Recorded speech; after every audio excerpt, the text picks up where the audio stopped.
Radio check. We are 5x5. Alright. Welcome to the stream. Today we finally have it. The Boeing 737 MAX 8 created by iFly. I planned on getting this a while ago, but you know, funding and things like that didn't work out very well, so I didn't get it when I wanted it. But my friend Hunter, shout out to Hunter, was very generous and gifted me this aircraft. So I was able to fly it and use it. So thank you, Hunter. I really appreciate it, and this is going to be a lot of fun because this plane is pretty cool. So yeah, I got the iFly Max, and now we're going to take it for a little bit of a spin, and then on top of testing the aircraft out and getting a feel for it, we also have some interesting weather along our route. Pretty much the entirety of our route from Cleveland to Baltimore and back is covered by two large convective segments. So we're expecting some thunderstorms, we're expecting some really interesting weather. It's going to get good. So there you have it. And also, as far as the Southwest livery, I chose the tan one because, well, let's be honest, the tan one is a classic and it just looks really good. So I wanted to fly that today. Special livery for a special stream. Let's get into it. The iFly MAX 8. So we're going to come into here, and immediately it just looks so good. You know, everything looks pretty realistic. The textures are really phenomenal. All of the systems work. They do something. Only thing is the circuit breakers. Other than that, everything else works really, really good. The toilet flushes in the lavatory, the bins open in the back, the tray tables. These knobs right here also don't work, but that's fine. Well, this one actually, nope, never mind. Scratch that. Cool. But everything works. It's a great airplane. Definitely worth the price. I did take it for a test spin with Hunter, and I loved it. So let's go ahead and get into it and take her for a spin. So the first thing we're going to do is verify that the speed brakes are up, the flaps are up, the thrust levers are in the idle position, fuel is cut off, the gear lever is in the down position, and we are good to give the aircraft power. So this is another aircraft where the preset camera views are a little bit different than what I'm used to, so if I keep going to the wrong thing, you'll have to forgive me. I'm getting used to these controls. So let's go ahead and get power to the aircraft. We'll turn on the battery, close the guard, good. Flip the emergency lights to armed. We'll flip this knob over to APU generator, that's good. Left forward fuel pump can come on for the APU, and then we'll turn on the APU, and we don't really get the EGT gauge the same way we do in the classic 737 series. We just kind of have to rely on the fact that it'll work. So let's go ahead and get that started. So we'll hold this down, get it started. We got the low oil pressure annunciation, which tells me that the APU is at least trying to start, and then hopefully it spins up and that light will extinguish, and we should be able to hear it in the back, which we do, and the APU door opens as well. Excellent. So the APU is turning on. Look at this beauty right here. Nice LEAP 28 engines. This aircraft is E-tops rated, even though we're making kind of a short haul with it. Still a very cool airplane. Very nice, very modern, and hopefully we don't run into any issues this time around. Alright. Let's go back inside the aircraft and wait for the APU generator to become available.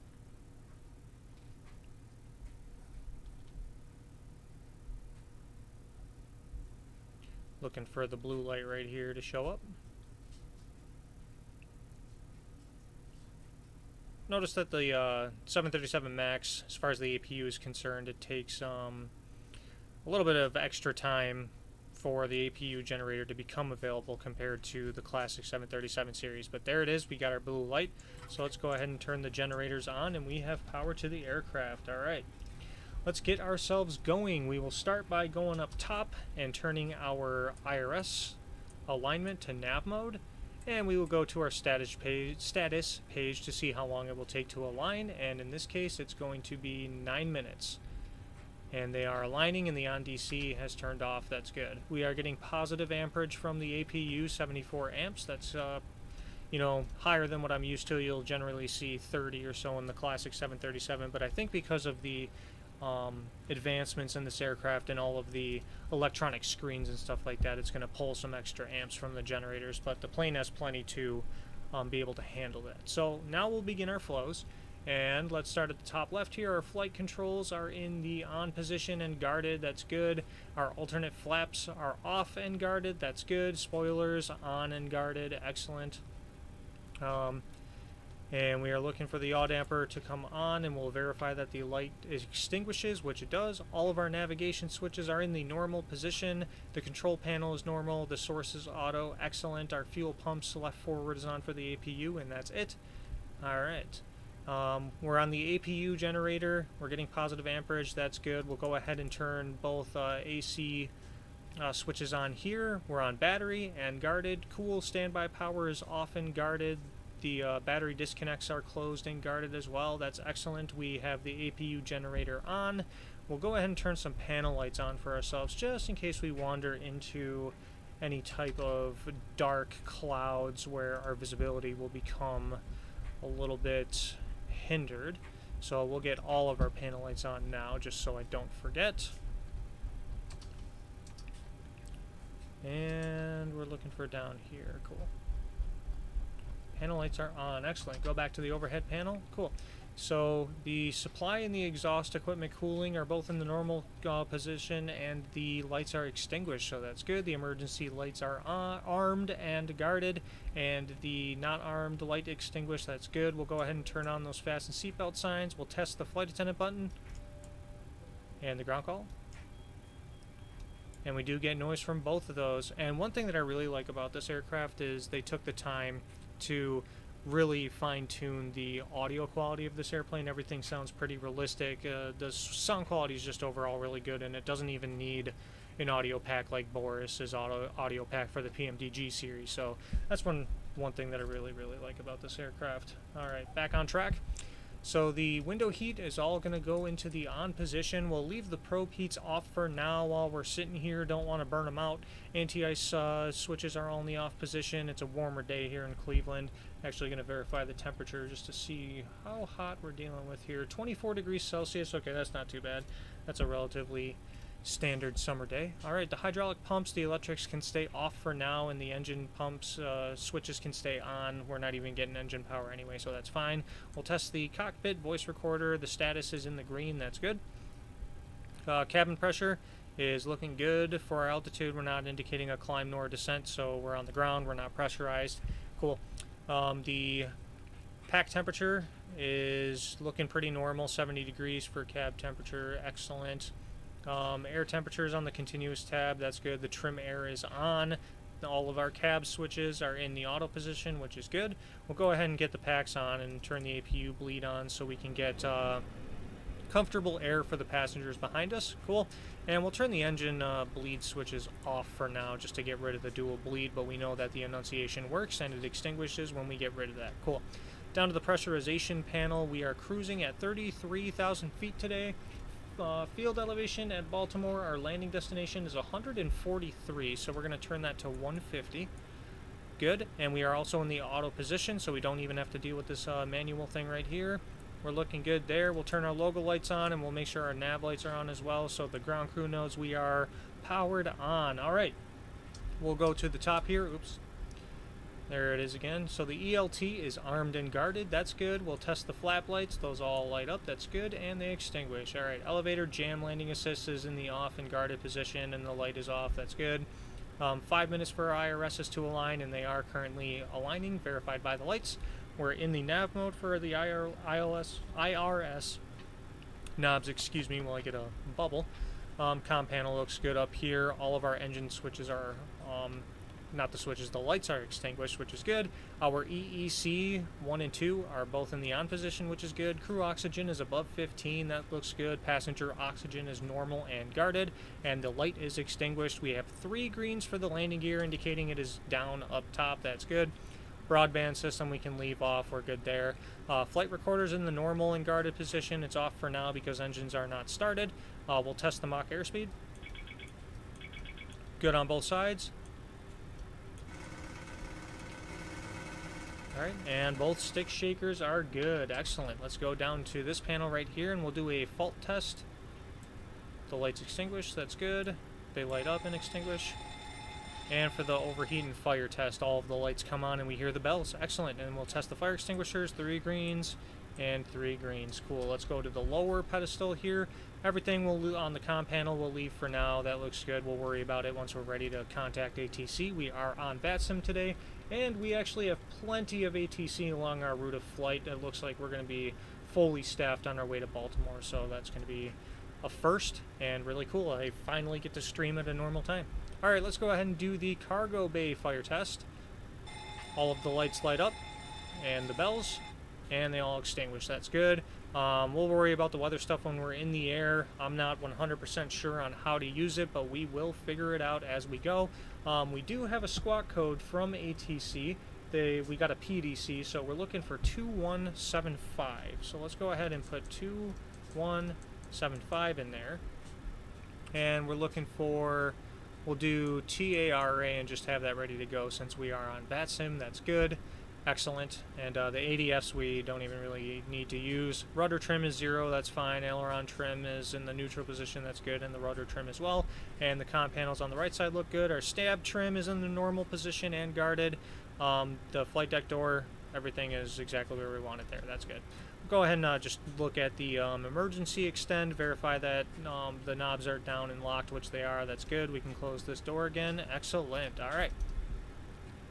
So let's go ahead and look at the FMC, if I can remember what that is. There we go.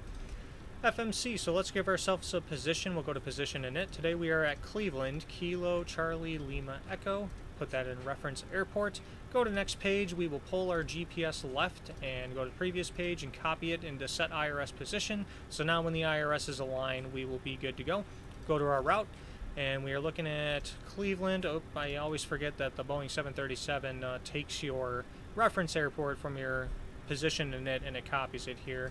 So you'd think I would be used to that by now with how many times I've flown the 737, but apparently I still got a while to go. And we are going to Baltimore. So Kilo, Bravo, Whiskey, India as our destination. Our flight number today is going to be Southwest 4692. And this is a real flight from Cleveland to Baltimore. So we'll put that there. We'll activate our flight plan. And before we do any of the route stuff, let's go ahead and execute it and go to performance and NIT. Alright, so before we do this, let's go to our EFB, if I can find it.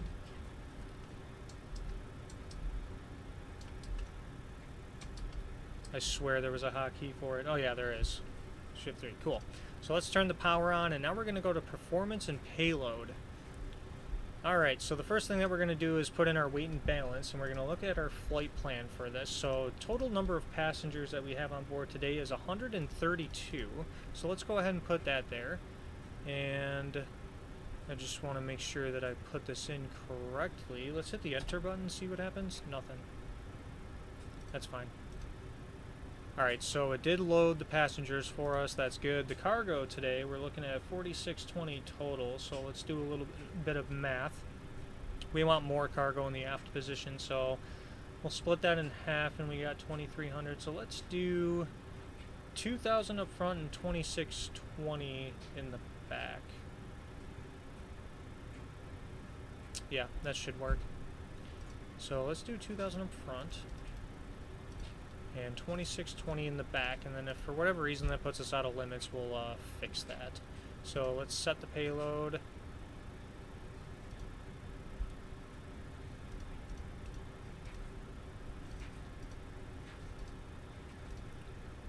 And the cargo seems to be cutting us a pound short, and I'm not 100% sure why, but that's okay. We'll just roll with it for now. It's not really going to make that much of a difference.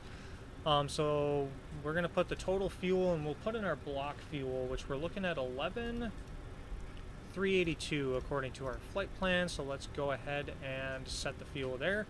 Cool. And everything looks good there. So verify passengers 132. Yep, cargo. That looks fine. And fuel, we're 11,382. We're within limits and CG. So our weight limit's good and our CG is good as well. So we'll go ahead and complete that. Now we're going to take that performance and we're going to put in our departure airport. So Cleveland here, and then we'll search the ident. We'll click on it here. And forgive me, I am not 100% familiar with this EFB. This is one of the things that I don't enjoy as much with this aircraft is the EFB. People say they like it because it's got, you know, more of the classic 737 feel. It doesn't feel like an iPad or whatever, but I think it's a little bit strange. It's kind of difficult to navigate. So let's go ahead and let's cancel that, see what happens. Oh, it put it in there for us. Okay, cool. So the runways, the winds are...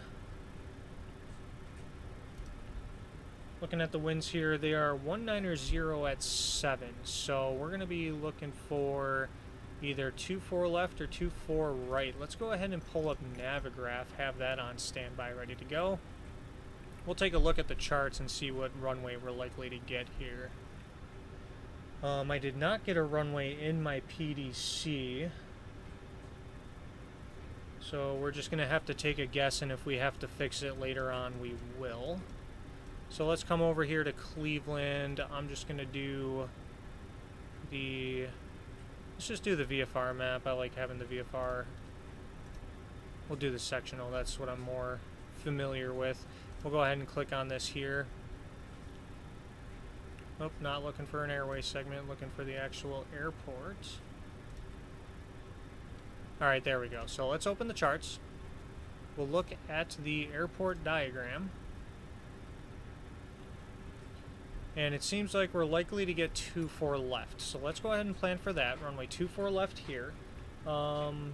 This is good. I don't know what this is, but I don't think it has anything to do with really anything. We're looking at a dry runway. It is done raining over here at Cleveland. Runway wind is 190 at 7. So let's do that. 190 at 07. Cool. Outside air temperature we said was 24, so let's go ahead and put that in. QNH, the altimeter is 2982. Alright. 0.82. Sweet.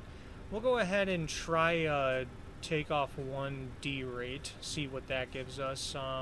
We can leave this at max, the ATM, that's fine. The flap config, we'll do a standard flaps 5 takeoff. Our AC is going to be on, and our anti-ice is going to be off. It's plenty warm out here. So let's go ahead and calculate. And that's good. And we're looking at a runway distance. It doesn't really give us the distance to take off. Yeah, I'm not going to lie. I kind of like the PMDG performance calculations better. But that's all right. We have all of the information we need here. So let's go ahead and deal with that on the FMC. Alright, so our gross weight right now, we're looking at... So our zero fuel weight is 129.7. So let's go ahead and put that in, and it should populate the gross weight for us.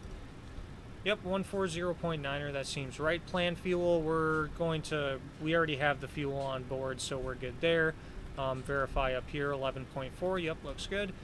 For the reserves, our flight plan tells us that we want 4.7 for reserves. And the cost index we're running with today is 19. So we'll put that in right there. Cruise altitude today is going to be flight level 330. We'll put that in the top right here. Top of climb winds, we're looking at 260 at 27. Like so. And the deviation, the ISA deviation is right here somewhere. Oop, probably should have completed that. Okay, here we go. So the ISA deviation, I'm not even actually sure where that is. We got the select temp.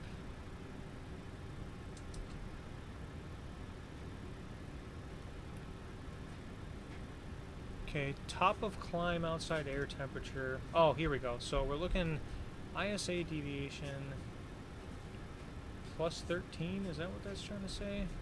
Let's put that in there and see if that's correct. Yeah, it's an invalid entry. Okay, so we're going to leave that there. The outside air temperature at the top of climb. Looking at the flight plan here.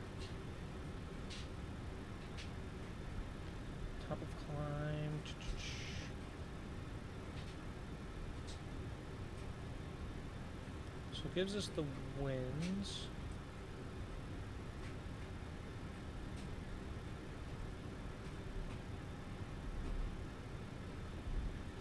Yeah, I'm not gonna lie to you, I don't actually know how to quite find that information, so it looks like we can skip it.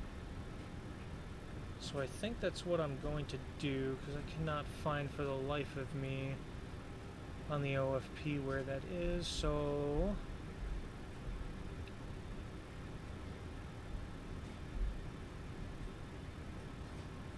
yeah, we'll just guess that whole idea, and I'll definitely have to do some research on that one. So let's go ahead and execute that performance profile. Now we'll go to the N1 limit. We are doing a takeoff 1D rate. Looks good. The select temperature the OFP told us was 43 degrees Celsius. So let's go ahead and put that in the top left here. And we should get an 81.6. 81.4. Okay, it's only 0.2 off. That's fine. We'll just deal with that. Go to the takeoff page here. We are doing a flaps 5 takeoff. And we'll just do the CG trim, and that auto sets for us, which is really, really cool. And we're going to verify that it's 5.5. It kind of looks like more towards 5, but that might just be the angle of the camera. If we get off of the FMC here and we look... yeah, okay, now that's looking more like 5.5. It was definitely just the angle. Cool. So we got that. Our V1 speeds are for us, 135, 136, 144. And that just about matches what's on the EFB, so we'll go ahead and paste those. Actually, we should go to next page, 190 at 7, and see if that changes anything for our takeoff calculation. The runway slope we think is 0, so... yep, our V-speeds are still looking good, that's fine. Alright, so let's go to departures.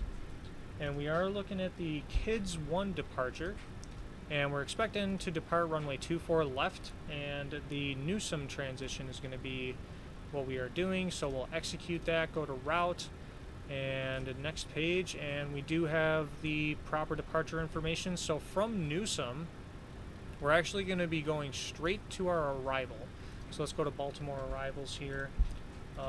We're not going to expect a runway yet. We'll wait for ATC to assign us to that. If they log off, we will put that information in later on. So we're doing the Anthem 5 arrival, and that's going to be via Newsom. And we can execute that. Go to our legs page, verify that there's no discontinuities, which there is here. So let's go ahead and paste that. Cool. And then we will be looking for our runway later on. Alright, so everything looks good there, if I could speak. We have our departure and arrival information, that's good. And we have our performance profile. Alright. I like what I see. Cool. And then the last thing we're going to do is just run across, do the autopilot, if I could figure out my camera views here. So our PDC tells us that we're going to climb via the SID. And so let's look that up and see what our top altitude is there. So standard departure, we're doing the Kids 1. Wait for that to load. That's a pretty bright one. I'm putting that in dark mode really quick. There we go, much easier on the eyes. Top altitude we're looking at is 14,000, so let's go ahead and put that in our autopilot.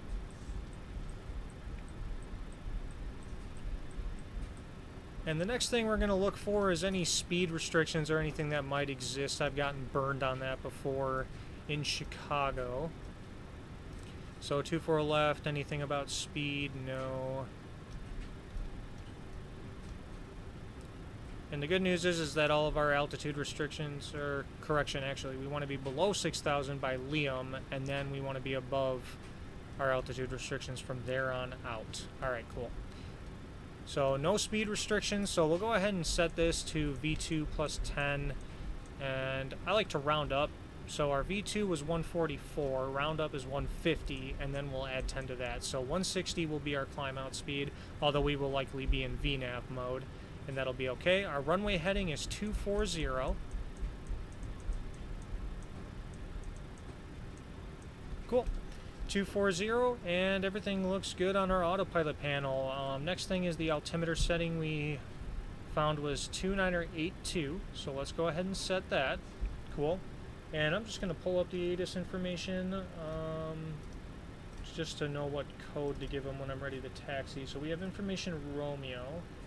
And, oh, actually we have a little bit of an update. The winds are now 200 at 7. Really not all that much different, so that's good.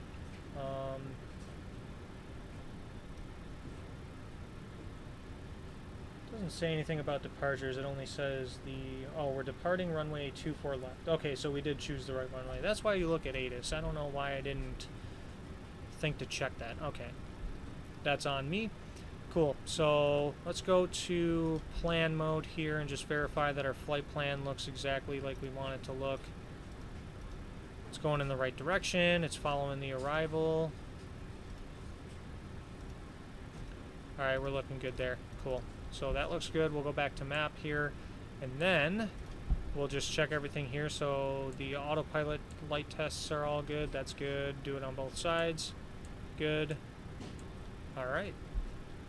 We have 3 greens down here. Gears in the down position. Nose wheel steering alternate is in the normal and guarded position. So we're good there. And last thing we'll check here is auto brake is off for now. Fuel flow can stay on rate. And we'll look at all this stuff when we start up and we're ready to go. Alright. So it looks like we're just about ready to taxi. What we're going to do first is we're going to test the GPWS. Oop, didn't want to open that. Oop. Okay, cool. So what I'm going to do is I'm going to hop over to the co-pilot side because it looks like the GPWS test is just out of my view.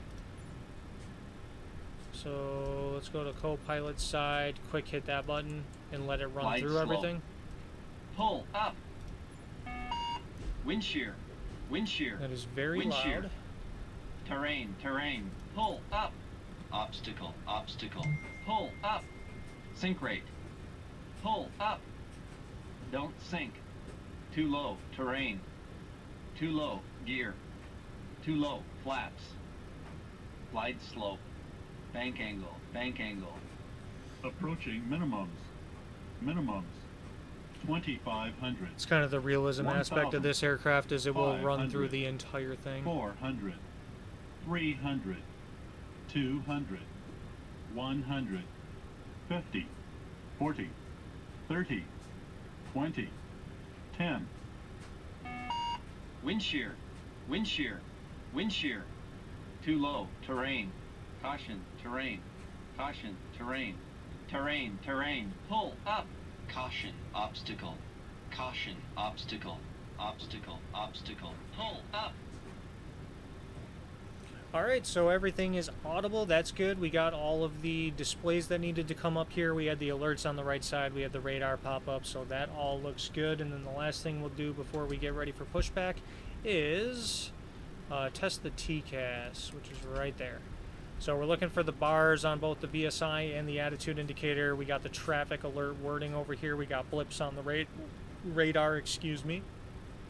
And we're waiting for the audible pass. TCAS system test okay. Sweet. All right. So just like that, we are ready for pushback. I'm just going to check one thing here, if you don't mind.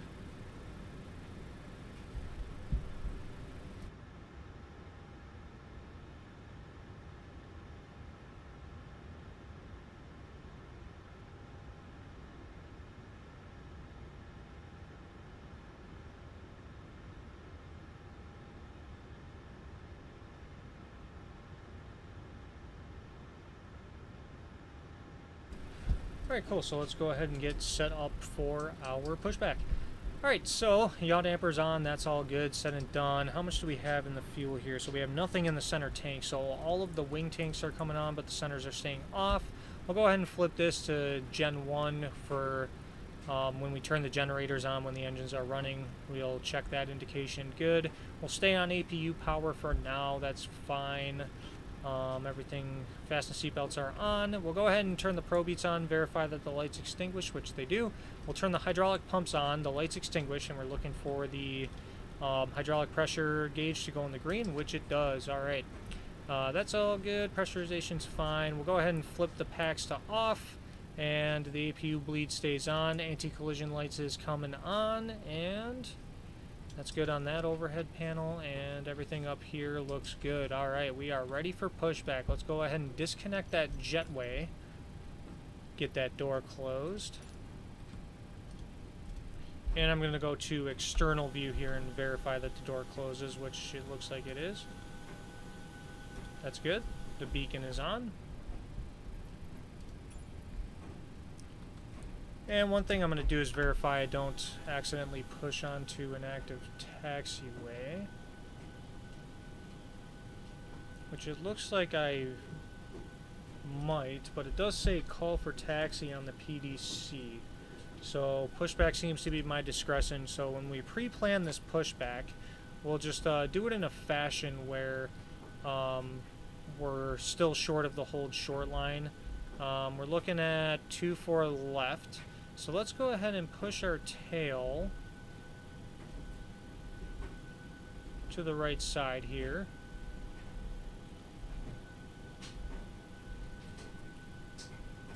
And that should be good right there. We'll go ahead and plan for that.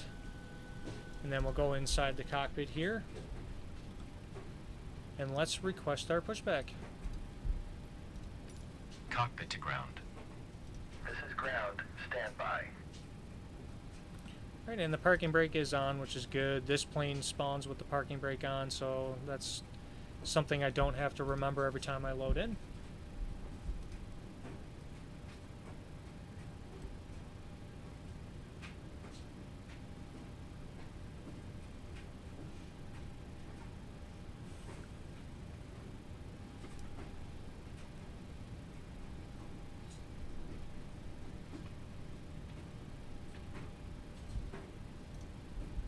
And we're getting a... Okay, sir. The bypass pin is installed. All doors and hatches closed and all ground equipment is removed.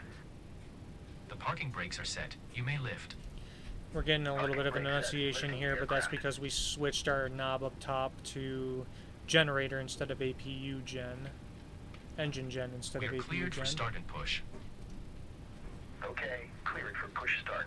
Please release parking brake. Alright. Brakes released. Parking brakes are released. Commencing pushback. You can start the engines in sequence. It will start in the sequence.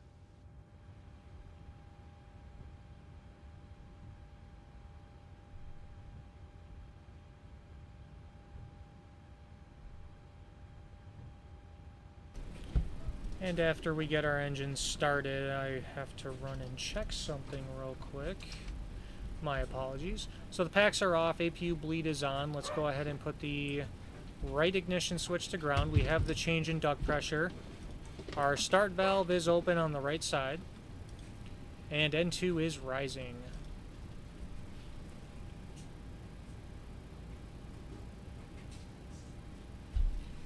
Okay, pushback completed. Please set your parking brake.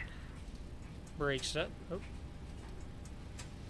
Why is that not working? Parking Oh, brakes you have set. to hold the brakes to do it. Okay, Parking good brake to know. set. Lowering aircraft.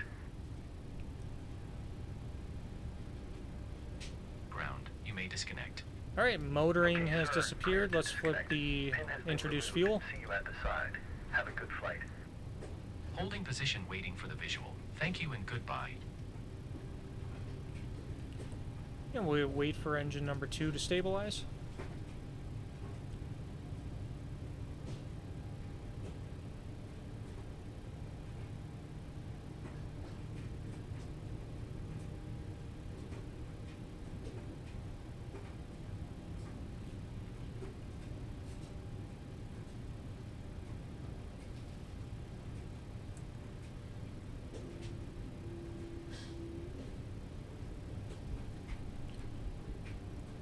And everything is looking normal, negative hot start, so that's good.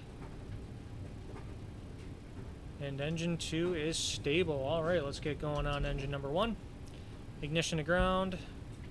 And we have the shift in duct pressure. We have a start valve open, and N2 is rising.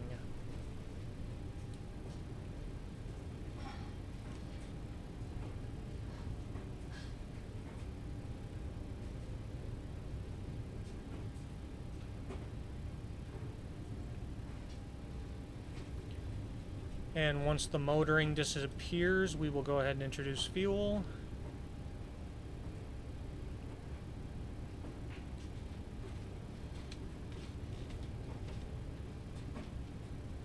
Alright, fuel's coming on.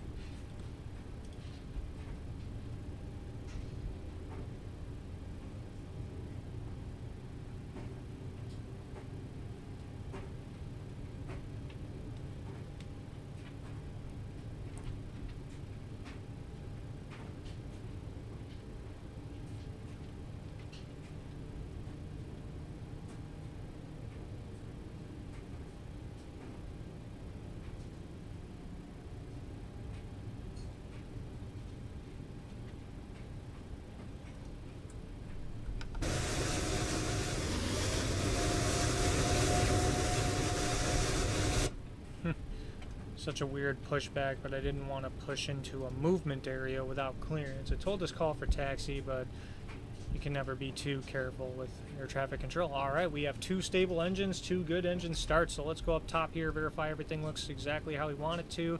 That's good. Turn on the engine generators. And we have 74 amps, so we're getting a positive charge from the generators, which is good.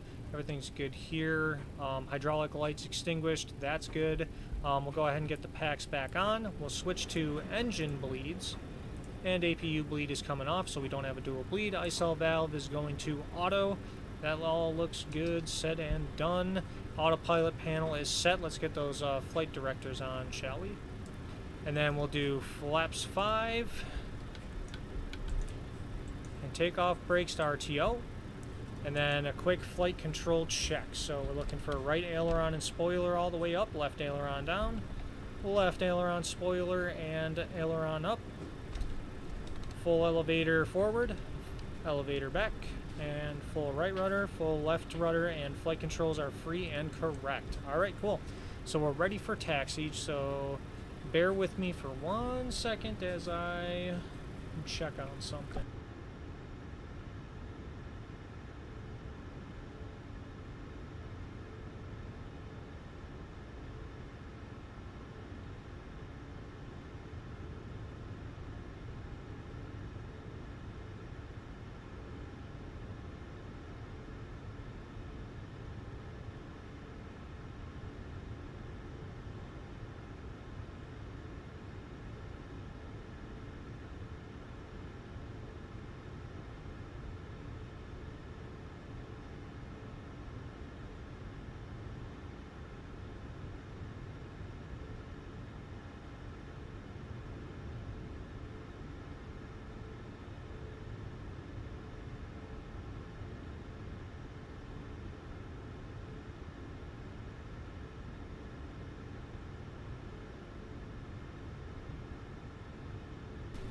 And it seems that I have a thunderstorm right over top of my house, so that's kind of cool.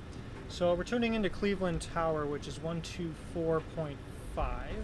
So let's go ahead and get that set in our radio panel.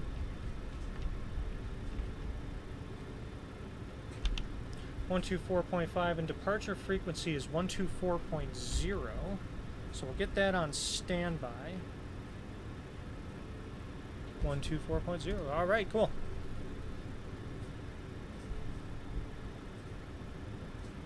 And we'll be looking to taxi, and I forgot my iPad and my little scratch pad, so we're just going to type our instructions as we get them. Alright. And just to verify, we do have Romeo. Alright.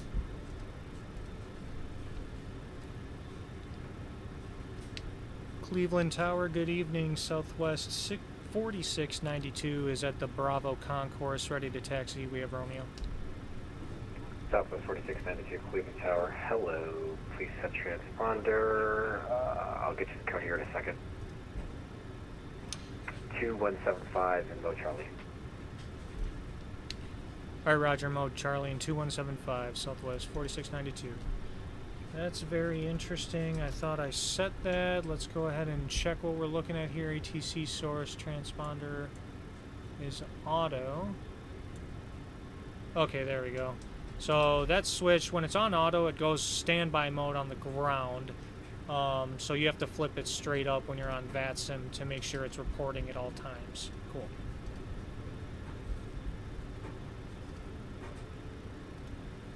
Southwest 4692, thank you. Runway 24 left, taxi via Juliet, Juliet 6, Lima, Lima 7.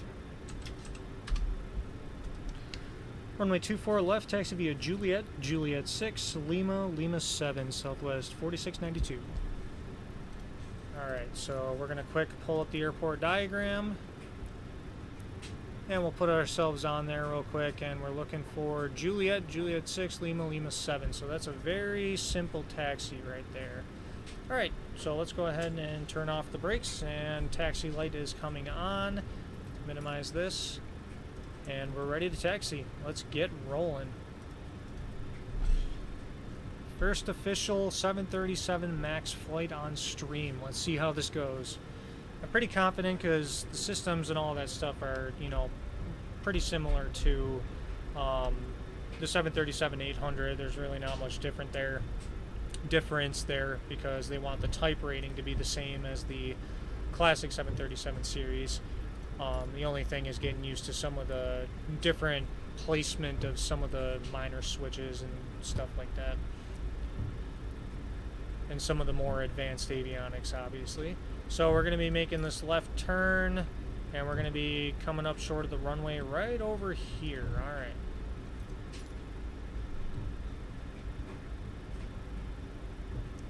And we'll pull up our departure and just have that ready to go for when we need it.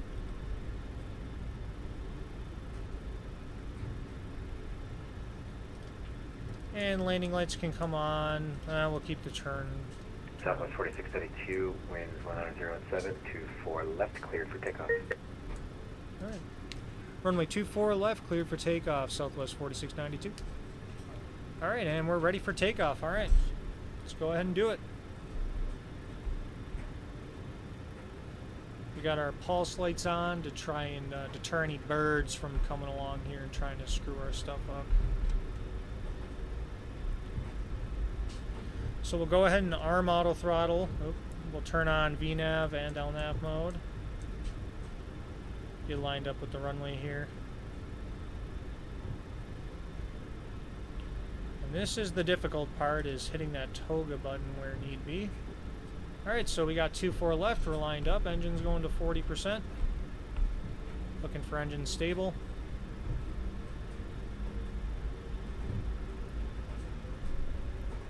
And engines are stable, toga.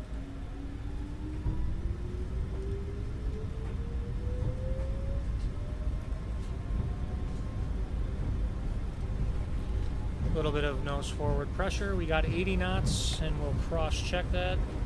Good. Relieve some of that back pressure.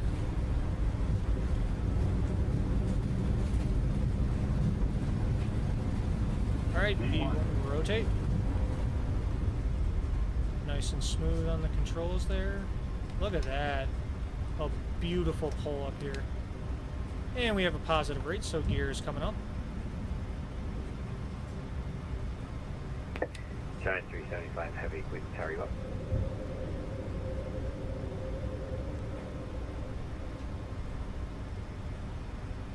Southwest 4692, contact departure. Over to departure, Southwest 4692. Have a good night. You too. Alright, we're switching over to departure. Cleveland departure, good evening. Southwest 4692, climbing through 2,700. Southwest 4692, Cleveland departure, hello, your radar contact, on the maintain 1 for 14,000. I'm sorry, volume was pretty low. Say again for Southwest 4692. Southwest 4692, Cleveland departure, hello, your radar contact, climb and maintain 1 for 14,000. Climb and maintain 14,000, Southwest 4692. Alright, so I got to turn them up a little bit. We'll clean the flaps up since we're past 200 knots. Excellent. Alright, and while we're in the climb and not doing anything else, the auto brake can come off. And we'll verify that our aircraft is following the course we want it to follow. We'll go ahead and zoom out on the map a little bit so we can see more of our route. That looks good right there. The 40 nautical mile zoom is good for now.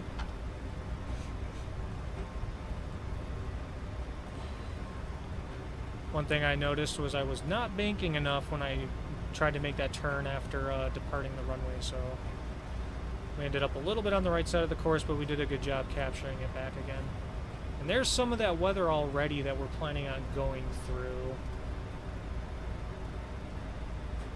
There is a thunderstorm to the southeast of the field, but it looks like we're going to be pretty much shooting that gap.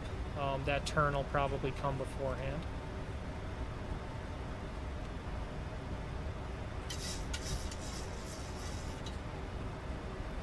Oh, and you know what? Since we did get the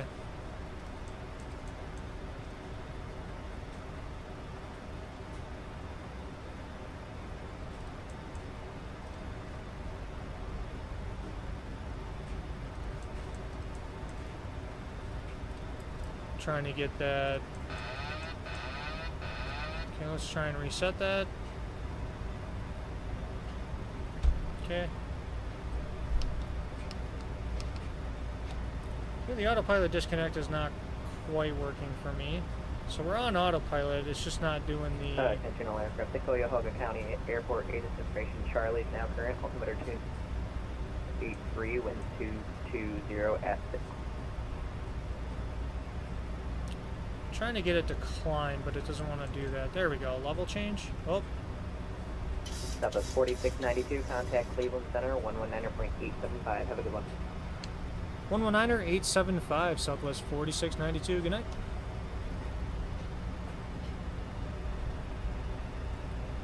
So it just turns out that I'm kind of an idiot. I tried going into N1 mode instead of level change, which was an absolute mistake. I don't know why I made that mistake.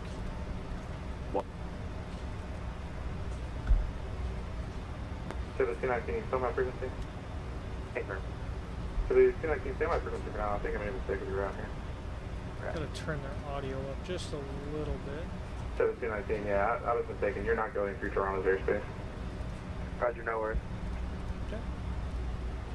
Cleveland Center, good evening. Southwest 4692, 10,000, 800, climbing 14,000.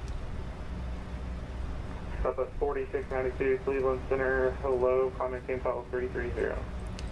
Climb and maintain flight level 330, Southwest 4692. Okay, now we'll go back into VNAV mode. We're climbing up to 33,000, flight level 330. Cleveland Center, United And we'll come over top here, advise flight attendants. We're above 10,000. Landing lights are coming off. Taxi lights off. And I forgot to turn off the APU. Northwest 932, head of the iFly to Boston, ready to come. Northwest 932, heavy Cleveland Center, full Rutgers, advise when ready to copy.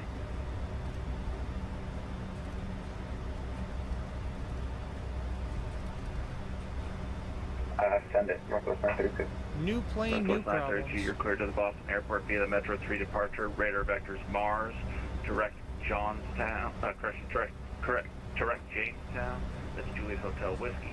Direct Albany, Alpha Lima Bravo. Direct Gardner, Golf Delta Mike, to join the T608. Let's see if we can get this weather radar going I'll send that here. text for you. It'll be climb maintain 6,000. Departures with me, squawk 0544. Okay, so the weather... Clear to Boston via the Metro 3, Mars transition, Juliet Hotel Whiskey, direct Albany, direct Gardner, Tango 608 to Revere, on departure climb maintain 6,000, and squawk 0544 with you, Northwest 932. Northwest 932, read back, correct, spec, you have the north terminal there? Yeah, any chance we can get 2-1 right? You know what, we'll give you 2-2 left. So expect 2-2 left for departure. Okay, we'll take 2-2 left, Northwest 932. Alright. So far, not as disastrous as I thought it was going to be, but, you know, definitely got to remember level change to bypass the VNAV that we got. Legion 132, squawk normal. Got a nice, beautiful cloud layer over here. And, Northwest 932, you got 2-1. A little bit of right lifting for action. That. Just listen.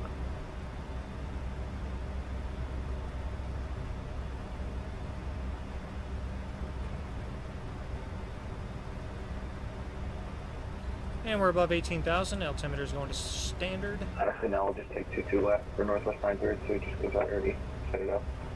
Yeah, no problem. So I thought you're the other guy that didn't have his transponder on. Northwest 9, Christian Allegiant 132, walk low, Charlie, please.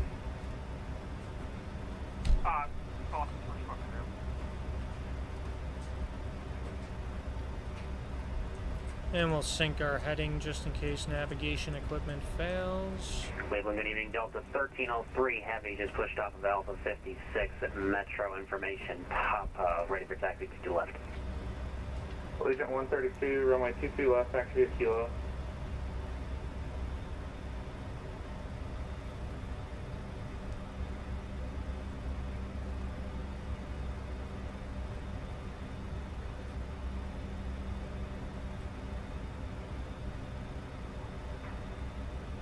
Allegiant 132, runway 22 left, taxi via Kilo. Delta 1303, runway 22 left, taxi via Bravo, Bravo Yankee, and hold short 22 left.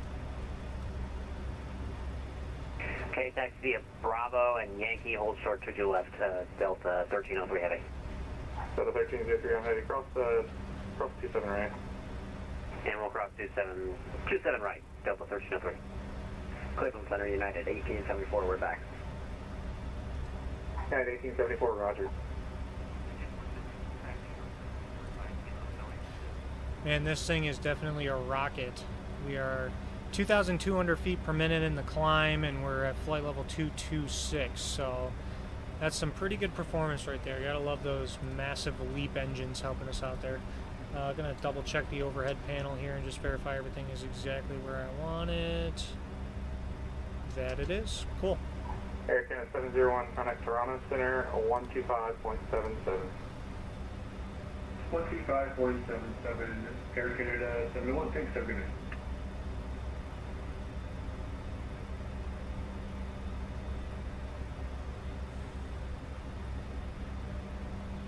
So the 583 New York Center closed, rear search ready, picture approved too. That's good. Curious what our cruise speed is. Mach 0.76. That's good. It's a short flight. We want to be on the slower side just to avoid going too fast and losing control. We're looking good. All right. Center Legion 132, ready to go to the left. At 1874, cross query at maintain file 310.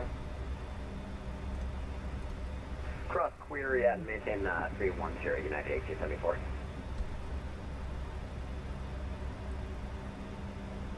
Legion 132, Arnav Jolu, runway 22 left. We're looking at a very short cruise, about 80 miles, maybe even a little less than. Wind 220 at 6. Arnav Jolu, American 132, or Allegiant 132.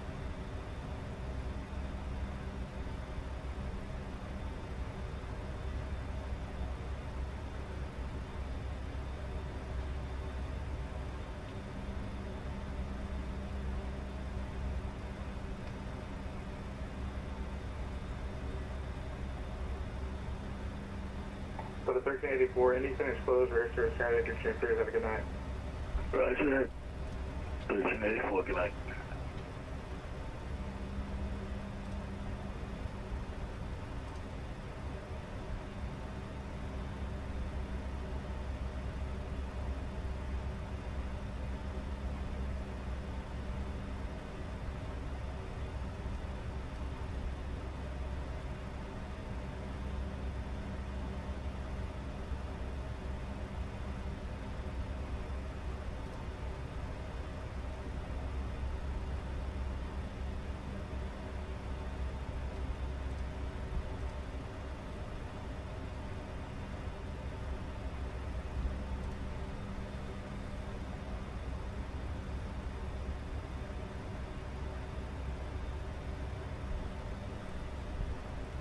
And we'll take a quick peek at the radar as we're going.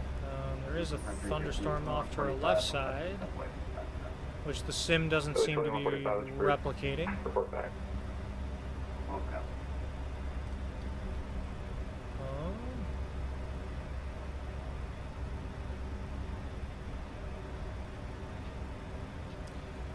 And Baltimore itself is pretty clear of weather, which is good. It just looks like we have pop-up thunderstorms. Northwest 932, request push and start. All over the place. For Detroit. So we'll just kind of watch those as we're in cruise. We'll see what the sim replicates as far as the radar, which I don't imagine much. Agent 132, final team file 330, delete the speed restriction. Up to 330, delete the speed restriction. 132.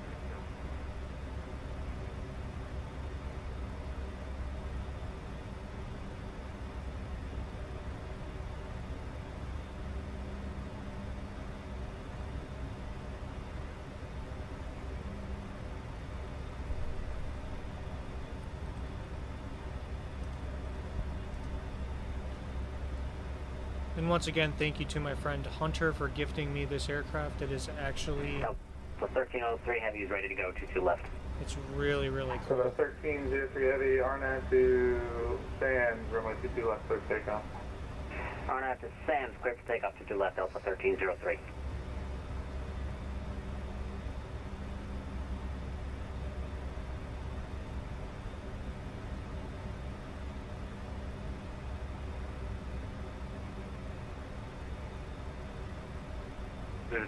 Up 2575 flight level 270 for flight level 320. Southwest 2575, Cleveland Center, good evening.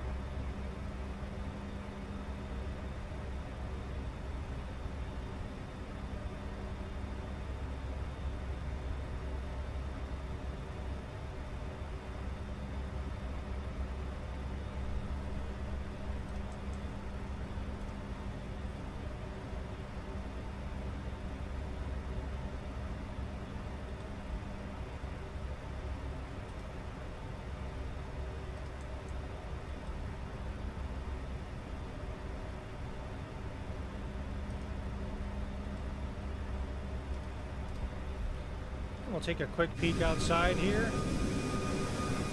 And this aircraft just looks really beautiful, especially with the sunset behind it and all these clouds. I'm always impressed with the graphics that this sim can provide, especially since, you know, it's 2020.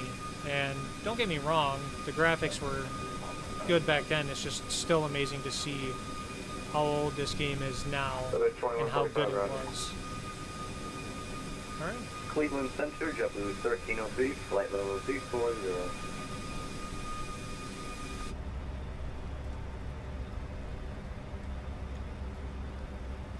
JetBlue 1303, Cleveland Center, good evening.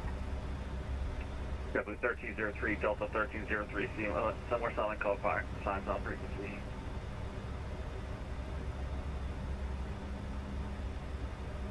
Go to 1303, radar contact, altitude. Now we're passing 2,700, Delta 1303. Go to 1303, climb maintain flight level 400, clear direct motor city, delete the speed restriction. Up to 400, delete the speeds, and direct to Motor City, Delta 1303.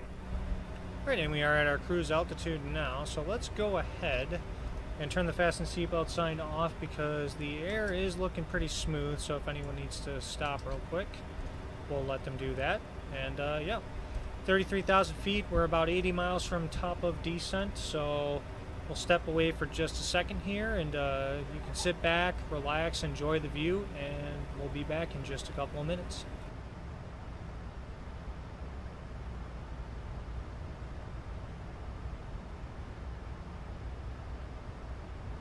Cruise Center, Legion 132, it's possible to disconnect real quick and reconnect. We realize we have the wrong aircraft side.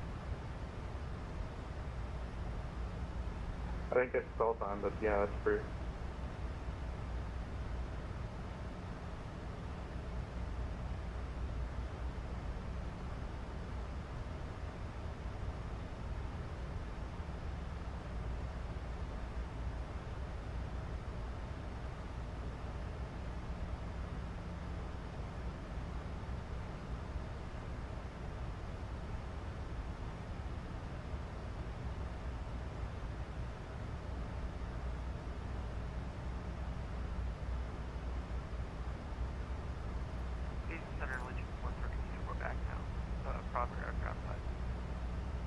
Legion 132, welcome back. Alright, so we crossed over Newsom, which is the end of the departure from Cleveland, so now we'll go to Baltimore, and we'll pull up our arrival, get the charts loaded and ready to go. Standard arrival, and we are on the Anthem 5.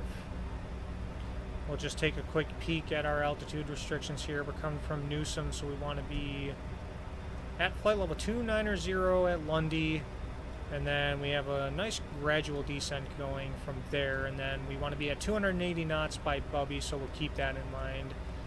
And then depending on where they're landing, the winds are 180 at 3 in Baltimore. Take a peek at the runways here and see which we can expect. 180, so something tells me we're either going to get runway 10 or 15 right, so we'll plan for either of those and see if there's a difference in the arrival. So 15 right, Anthem on track, expect radar vectors. Oh, so we're crossing area, so that would be if we're landing 15 right, and then if we're landing 10, we're going to... Yeah, 1874, contact Toronto, Spangle, 125.77. which is... Toronto 2577, United 1874, have a good one, see ya. Over here, Yeah. okay. Interesting.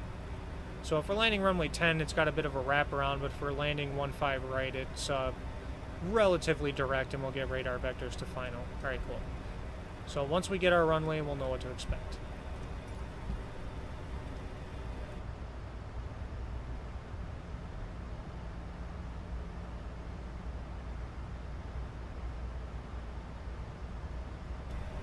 Some very interesting high-hanging clouds here. We are negative 11 degrees Celsius on the temperatures, so might be a good time to throw a little bit of engine anti-ice on. So let's go ahead and put the ignition to continuous, and we'll get the engine anti-ice valve. They light up and they extinguish our anti-ices on. Excellent. That way we get no icing where we don't want it in this visible moisture.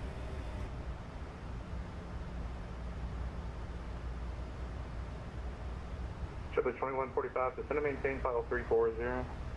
File 340,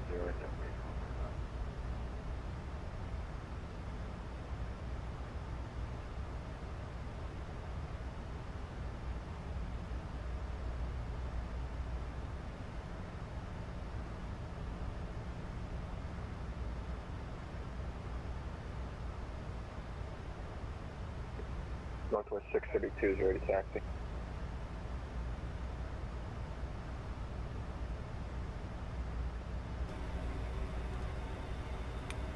Northwest 932, runway 22 left, taxi via Bravo, Yankee, cross runway 27 right. I thought that was a call to me. Bravo, Yankee, cross 27 right to 22 left, Northwest 932. Information, Quebec, Snucker. Center, good evening, Giant 375 Heavy with you, climbing out of 10.6 for 14. Giant 375 Heavy, Cleveland Center, climb maintain file 410. Flight maintain 410, Giant 375 Heavy.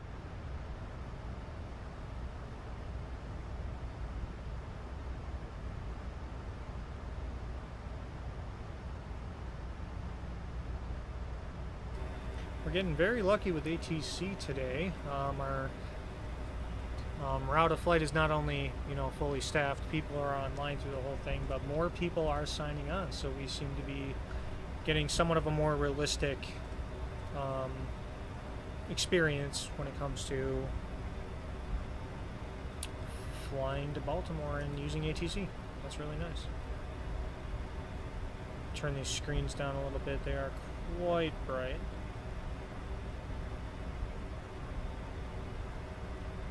A little bit on the blinding side if I do say so. 4692 cross Lundy at flight level 290 at maintain. Alright, cross Lundy at and maintain flight level 290, Southwest 4692. Alright, so let's go ahead and prepare ourselves for that. We're going to turn on the fasten seatbelt signs, and then we're going to our VNAV page to the descent, and we'll go ahead and descend now to give us a nice easy descent. And we'll do that. Southwest 2575, descend via the tri-4 arrival, the Cleveland altimeter 2982. I have a descend via the transport arrival, Southwest 2575.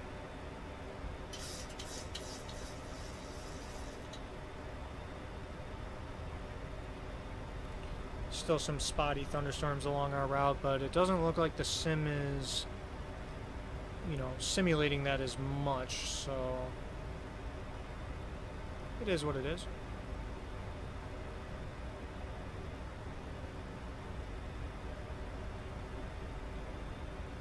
Can't expect too much, I guess.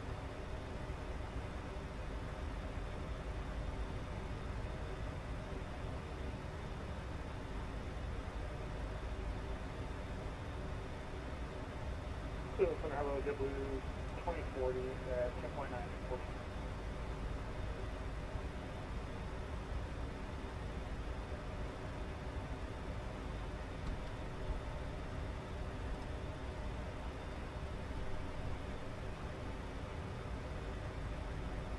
W2040, Cleveland Center, climate team file 350.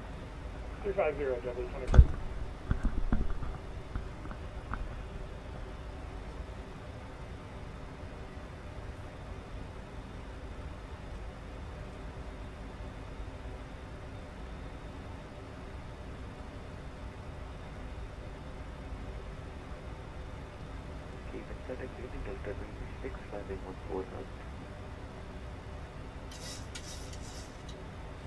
So it's 2506, Cleveland Center, climate team file 3900. Total 1303, contact Chicago Center 134.87. 134.87, Delta 1303, good night.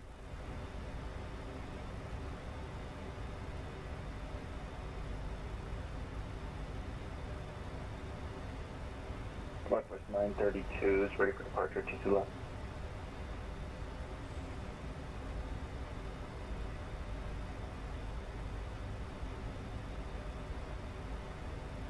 Northwest 932, fly runway heading, runway 22 left, clear for takeoff. Runway heading, runway 22 left, clear for takeoff. Northwest 932 head.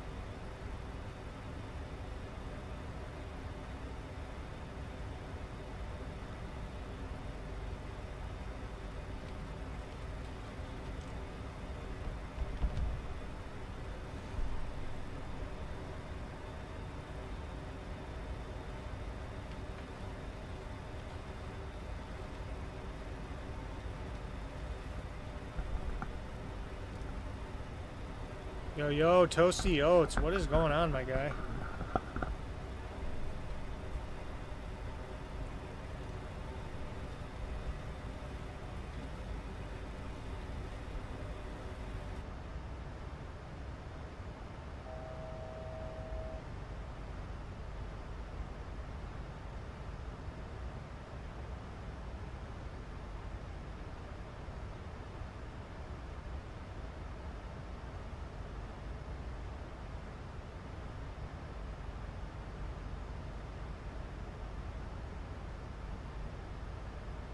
Cleveland Center, good evening, Aircon 905 with you all. Climbing 230. Aircon 905, Cleveland Center low.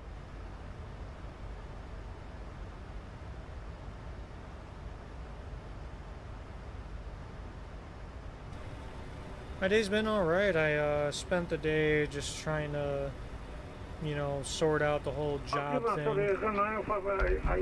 Trying to get more students and stuff like that, and then I went in the pool for a little bit to try and get physical again, and swam for a while, got some exercise, and now my friend Hunter from Minnesota gifted me the 737 MAX, so that's what we're in today, and it's a pretty cool aircraft. A little bit of a learning curve, but overall easier because it's still a 737 and it has all the same systems, just some minor differences to get used to. How was your day? China 375, do not see 260 knots, main break, JetBlue 2040, climate change level 200. 200, JetBlue 2040. JetBlue 2040, best practical speed. That's practical speed, W2040. Northwest 932, contact Detroit approach 126.22. 126.22, Northwest 932.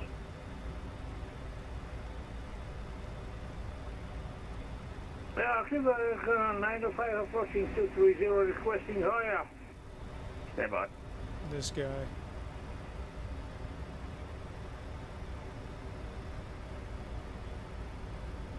Yeah, I was out a little bit earlier today, around like 11 o'clock. 4693, contact Washington, 133.72. 133.72, Southwest 4692, have a good night. Alright, 0.72, alright.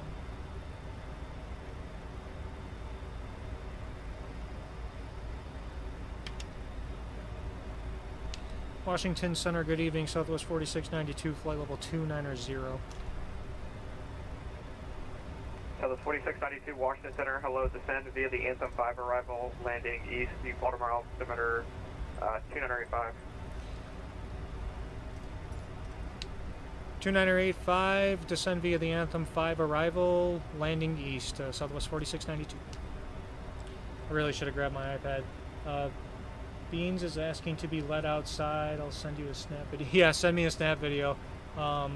Is it still raining where you're at? Because we got pretty poured on a minute ago.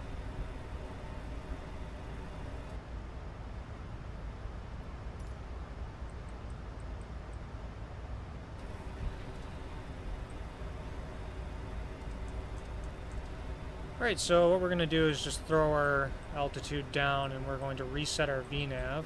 The bottom of the...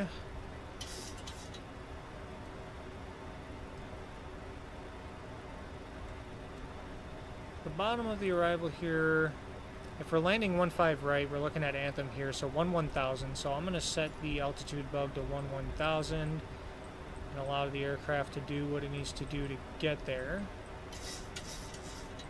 And hopefully we make this altitude restriction, which I think we should.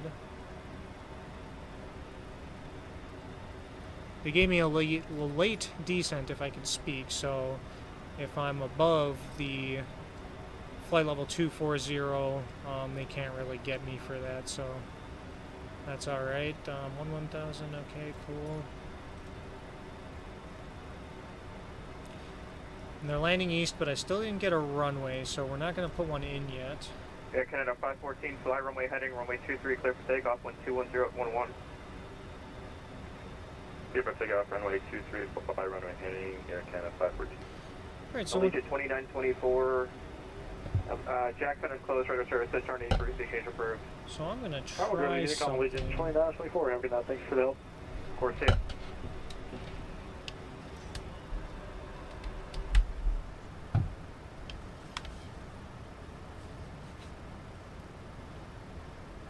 Alright, so it seems like my mic was picking up a FedEx lot of 13, stuff. 21, contact Indy Center 128.22. 2822, FedEx 1321, bye. See ya.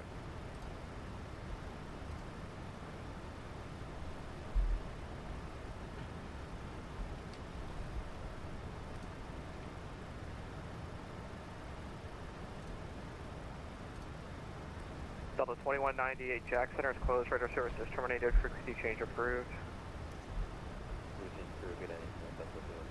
My mic was picking up a lot of background noise, so I'm going to try doing the headphones. I don't like wearing headphones too much, but that's what we're going to have to do because the mic audio hit the red a couple times in the last like 10 to 20 minutes, so yikes.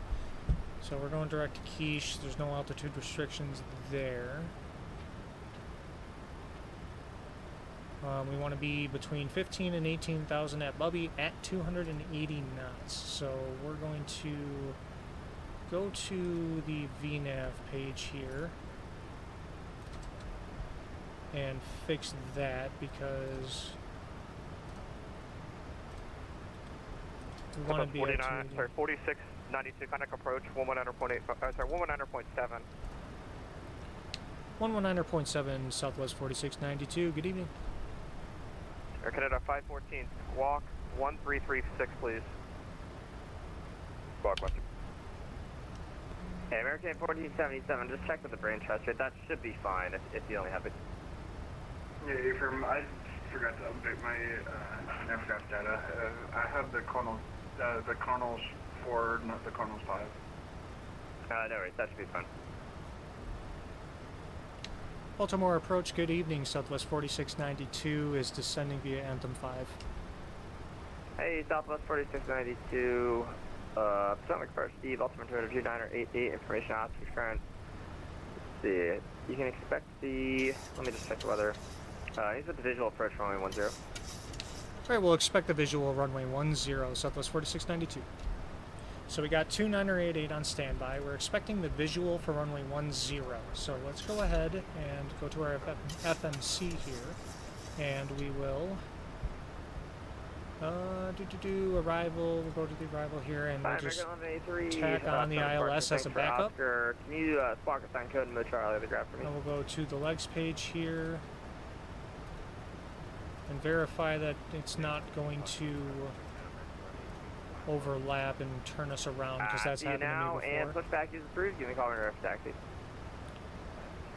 Unable next altitude, that's fine. So we'll copy FE's here, and we'll put it in that spot for the discontinuity, and we'll execute. Alright, so we're still a little high on the arrival here. The plane is trying to descend to get down, but we did get a really late descent clearance, so we're just going to monitor that closely.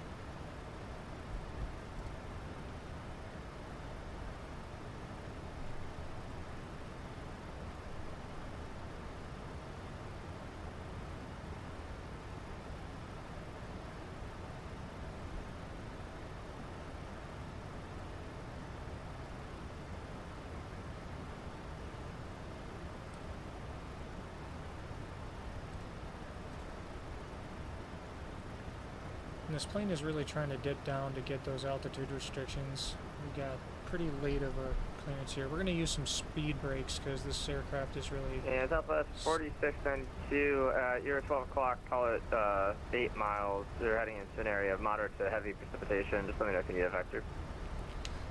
Alright, roger that. Looks good for now, but we'll let you know. Southwest 4692. Because again, the simulator isn't really simulating that precip very well. So 18,000, we'll go altimeter 2988, that's good. And we will let the flight attendants know of final descent.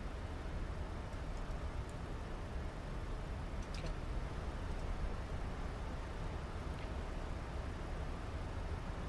Alright, and let's get our frequencies loaded here for the ILS. Again, we're just using it as a backup because we were given to expect the visual, but it's always good to have a backup just in case. The ILS frequency is 109.7, so let's do that, 109.7.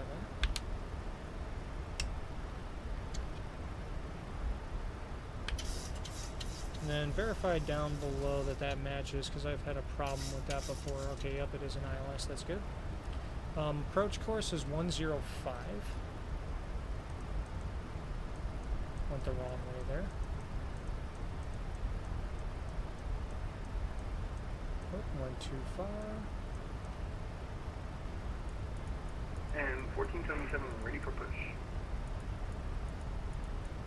Alright, American 1477, you got Oscar on board?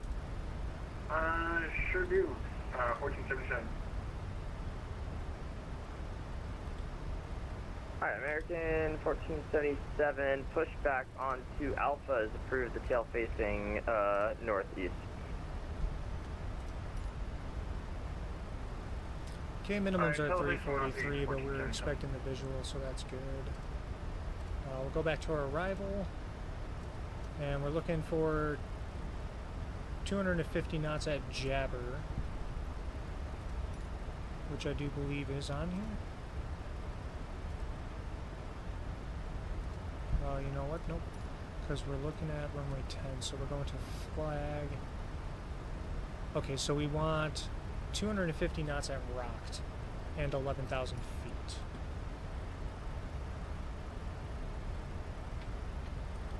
And our VNAV profile is starting to come back into play.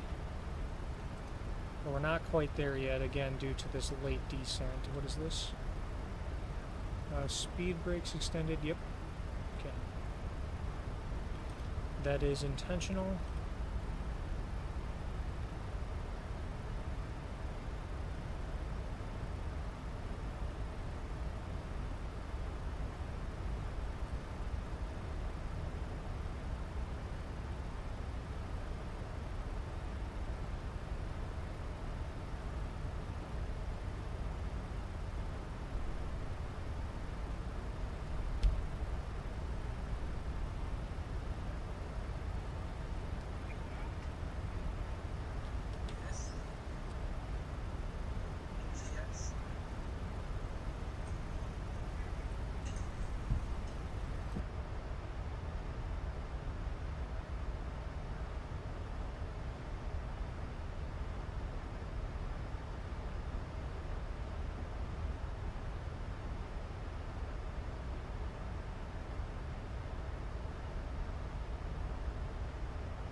Toasty, I just checked out that video. That's adorable.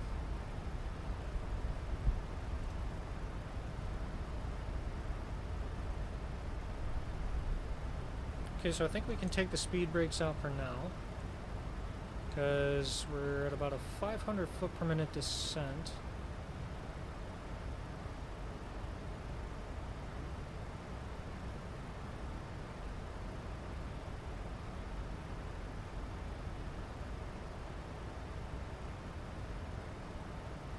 We seem to be breaking through the cloud layer. Oh, we are positive 20 degrees Celsius, so I'm not actually worried about any ice. So let's go up here and turn off the anti-ice.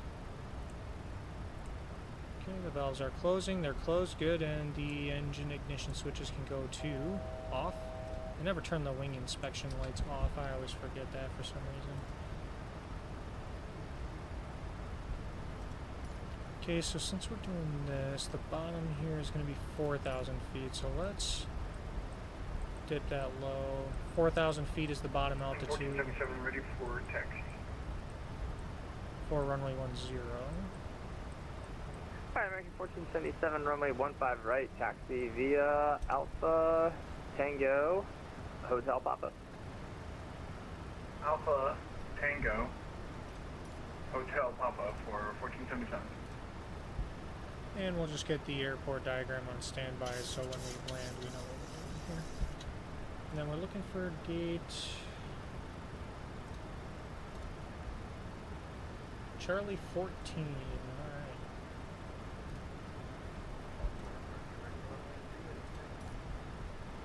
Alright. American 1183, runway 15 right, taxi via Alpha Tango Hotel Papa.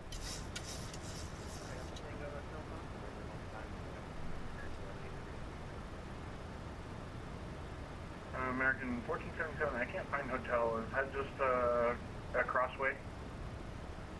Hotel is the, this is at the end of Tango, so if you just make a left at the end of Tango, that's hotel.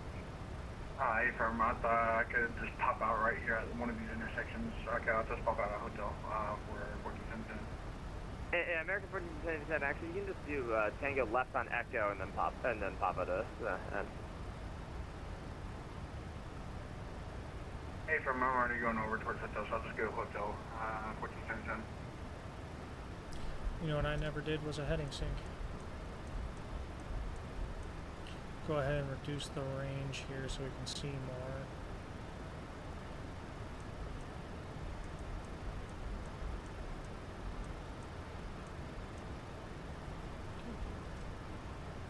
Heading sync is good enough.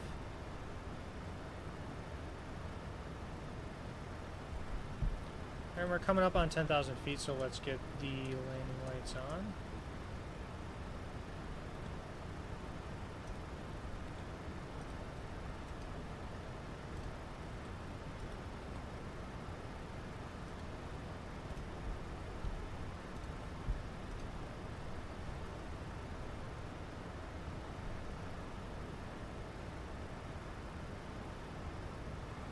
Okay, so we're going a little bit fast, so I'm going to introduce some speed brakes so the aircraft can slow down better. Classic 737 being a absolute slick machine. 4692, reduce speed to 250 knots, then descend and maintain 3000. Right, 250 knots, descend and maintain 3000, Southwest 4692.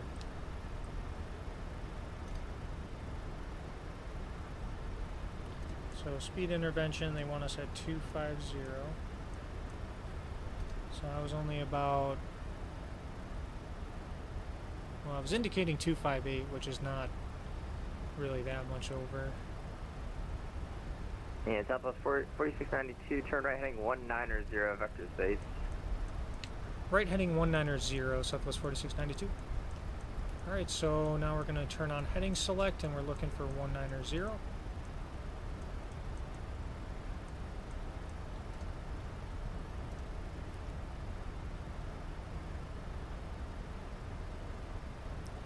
So let's go ahead and turn the vertical speed American 1477 the wind, 190 retreat, runway 15 right, quick takeoff. Alrighty, 15 right, clear for takeoff. And we're going to be looking for the field here, coming straight ahead.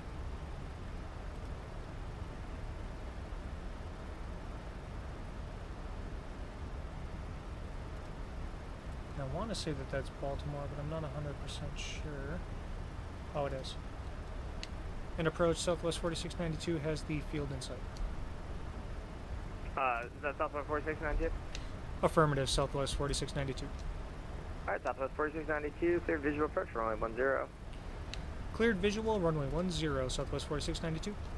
Cool, so we have the field in sight, so we're going to do a visual approach, see how we do this. Speed brakes, I'm going to turn them off and see what happens here, if the plane speeds up too much or not. Okay, that wasn't too bad. Alright, so we're roughly about 10 miles away, so what we're going to do is we're going to reduce speed to 210 knots, and I will use some speed brake if I can speak to do that.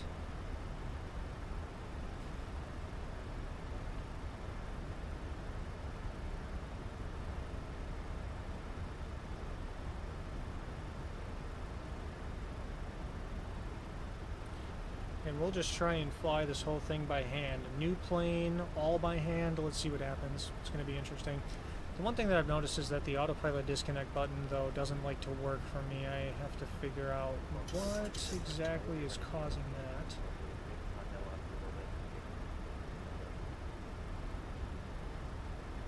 Sorry, American 1183 is on the line, Mike. Say again. Just letting you know that we'll be ready to go. Alright, American 1183, roger. The wind 190 tree, Okay, runway flaps 15 on right, below quick takeoff. 250, so let's go ahead and do flaps on. Hey, American 1477, radar contacts, altitude leaving. Passing 1800, 1477.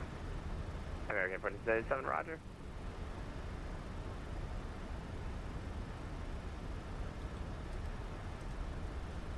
Okay. Still much approaching at Washington approaching at 1099. 18,000, descending to 11,000 on field for your arrival. And then in just a Hey, second United here, 1099, Potomac approach, Baltimore, we'll go to a heading of 130 130 to get a nice intercept on the visual. 298, 88, and 85, together still for your arrival.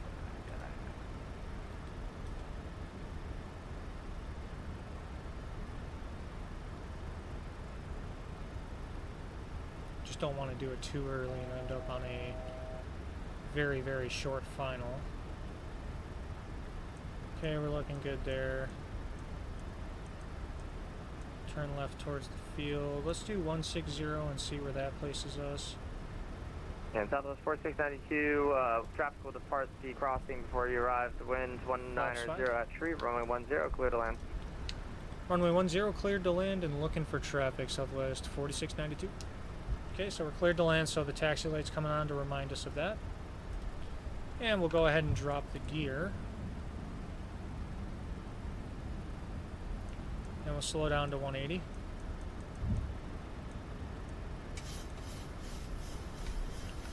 Okay, and we'll pull the speed brakes out. and then we'll arm them. Oh, nope. Okay, they're armed. That's good. Okay. And we're visual. Alright, let's see what we can do here. Sorry, who's that calling? United 1099. Oh, United 1099. I think that's Washington Landing South. I think that's runway 19er.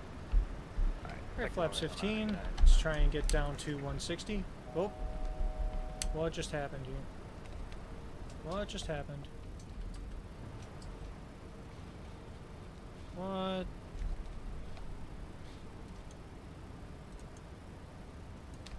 What is going on? Okay, that was really, really strange.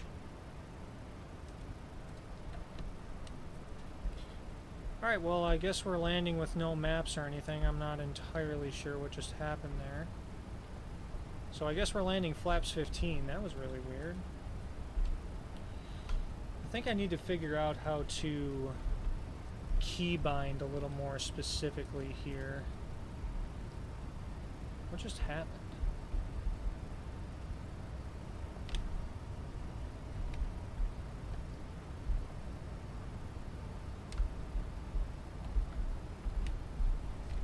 Okay, let's go overhead here and see.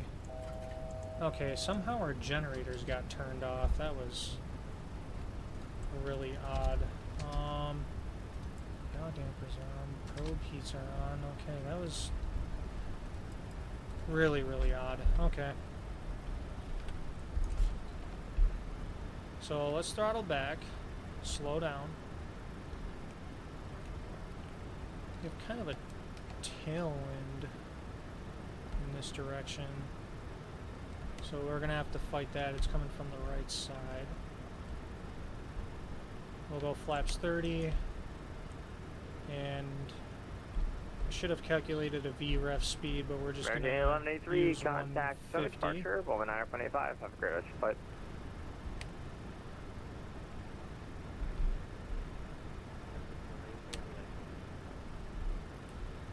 I think I hit something on my throttle quadrant that's binded to something it's not supposed to be binded to, so this is going to be a little bit of a workaround for me. We're a little bit low, so let's get some throttle up in there.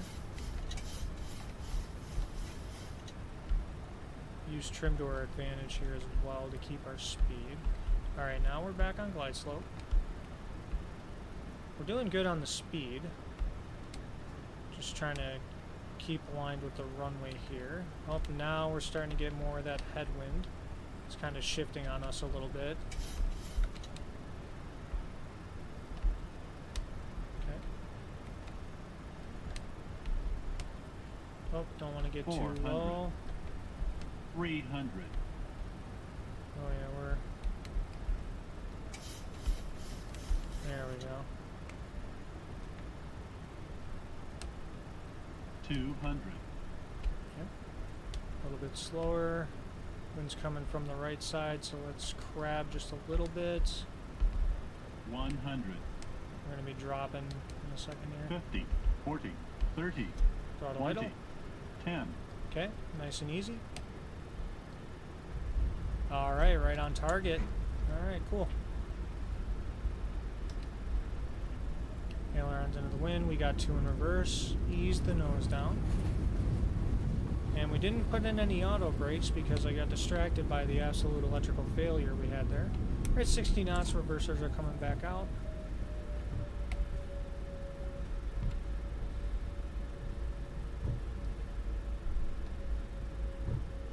Southwest 4692, exit left next taxiway if able, and safe parking.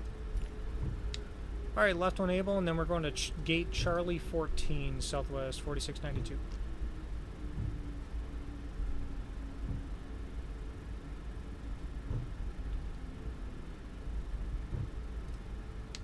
Alright. Southwest 4692, taxi via left on Papa, Echo, Tango, Alpha to parking. Have a gun. Alright, left on Papa, and then Echo Tango Alpha to gate Charlie 14, Southwest 4692. Good night. Okay. So we're going to use flight aware to our advantage here and see just where Charlie 14 is, because flight aware updated, and you can zoom in and see the gates. So Echo's going to be this right turn over here. So Charlie 14 is right on the end. Okay.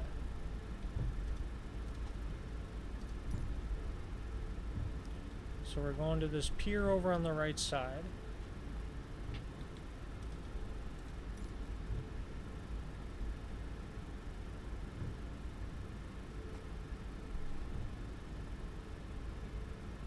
And we're making the right turn on Alpha. Okay. Let's go up top here and make sure our APU generator is available. It is not yet. Oh, just became available. Let's switch over to that. And let's clean some flaps up. All the way to flap 0.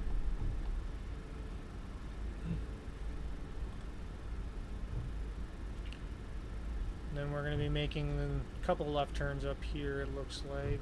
Oh, this is actually all asphalt. So we're going to the gate right here on the left side in the corner of this pier.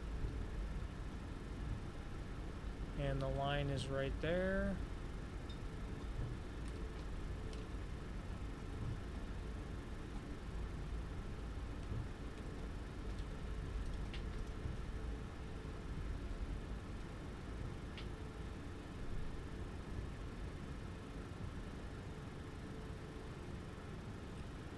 We'll stop up here. Alright, so the parking brake is going to come on, if I can see it. There we go. Let's go ahead and turn on the dome light for ourselves so we can see. Cool. Alright, so fasten seatbelt signs can come off, and we'll shut the engines down. And then below 20% N1, we'll go ahead and turn the beacon off. United 1099, contact Potomac Ridge, 409.85. See ya. 1985, Okay. Alright, yaw dampers coming off. Fuel pumps except for left forward can come off as well. APU gen, we're getting 74 amps. That's good. Everything's in the normal position. Fasten seatbelt signs are off. Window heat can come off as well.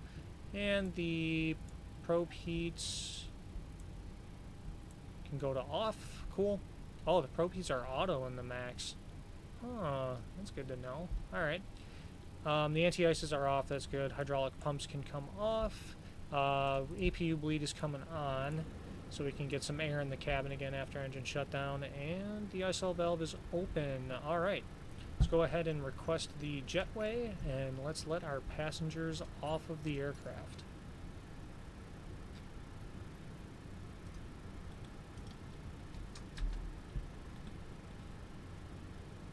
Oh, and all of our lights are still on. Landing light and all. Okay. Taxi light coming off. Alright, cool.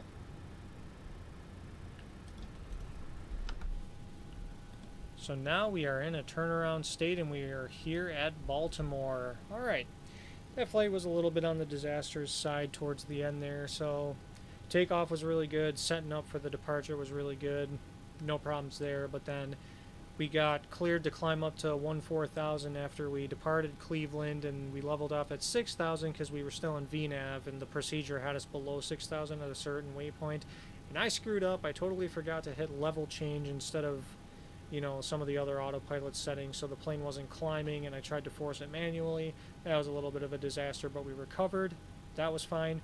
Cruise was fine. Not as much weather as I was expecting, but that landing became treacherous. I think my mixture has kind of a reverser, you know, axis or whatever, and I think I hit that and it turned off my engine generators and my yaw damper, and who even knows what else it turned off as well.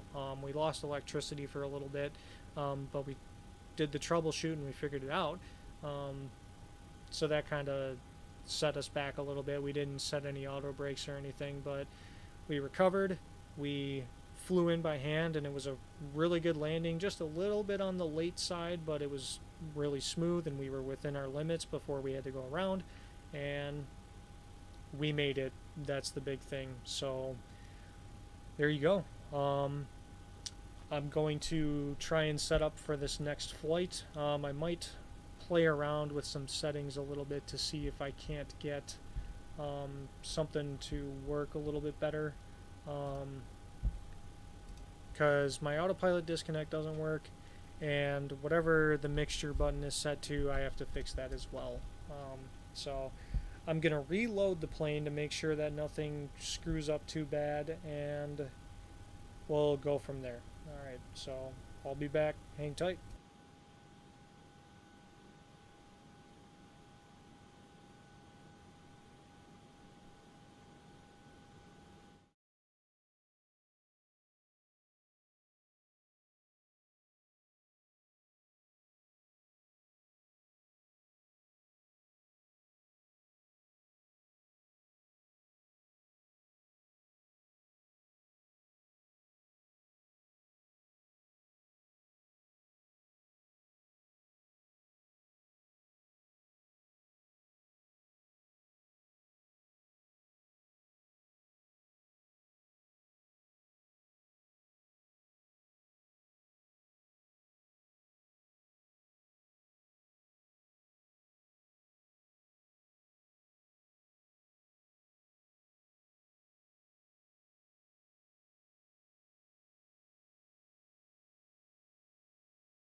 Alright, so we are back for the return flight to Cleveland, and hopefully I don't kill the power on approach to Cleveland. Anyway, we got the plane set up for a turnaround state here. We're going to be out at the same gate just to, you know, make it a little more efficient and easy on ourselves, and we'll get set up to go to Cleveland. I have the weight and balance and all that stuff already preloaded, so we can kind of get this moving along and get ourselves back into the air. Yeah, so in Baltimore, over to Cleveland. Look at this beauty. I just love this brown Southwest livery. It just works with all the colors. The orange and the red is a very nice accent. They did well on this one. Maybe we'll get fancier Southwest liveries for the 737 MAX later on as time goes on. So yeah, let's go into the cockpit here and we'll get ourselves configured for a turnaround state. We have the jetway loaded up. Go to the overhead panel and we'll just kind of do a little bit of a run through and make sure we're set for sitting at the gate while passengers are loading. We're going to double check the yaw damper is working, the light extinguishes, that's good. All of our fuel pumps except for left forward are off. For the APU, we have a positive charge, that's good. Fasten seatbelt signs are going to go on since passengers are loading on and we're getting ready to depart. The window heats can come back on, all of the lights turned on, that's good, just letting us know it's working. Hydraulic pumps can stay off for now. I'm going to test the probe heats. I'll look at those after engine start and see if they turn themselves on. If not, we'll have to do so manually. Hopefully I don't forget. Alright, our packs are on, our ISOL valve is open, we're on APU bleed. We're going up to 34,000 for this cruise, and our landing elevation is 800 feet on the dot. Alright, so we'll put this to 800 right here. Nav and logo lights are all on, that's good. Everything up top we know works because this is a turnaround state. Jeez, still trying to get used to new camera views. We do have 3 greens up here. We're still in nav mode. We have a position, that's good. Flaps are fine. We'll double check these, never really hurts.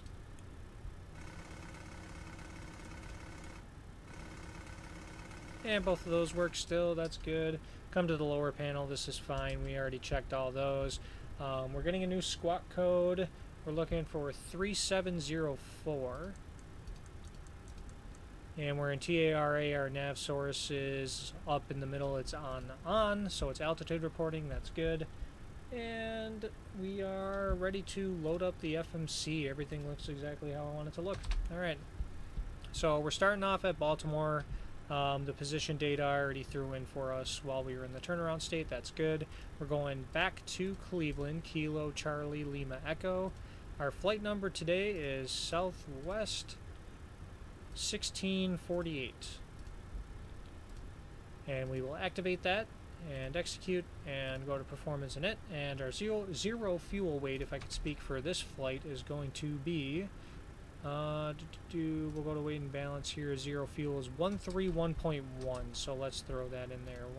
131.1. Zero fuel weight, 142.3 seems good for load up. We have extra cargo. We only had about 4,600. We have extra cargo and a couple extra passengers as well, so we have 2,000 pounds more on this flight. Planned fuel is good because we don't, we're not putting any more fuel on board. I already set that.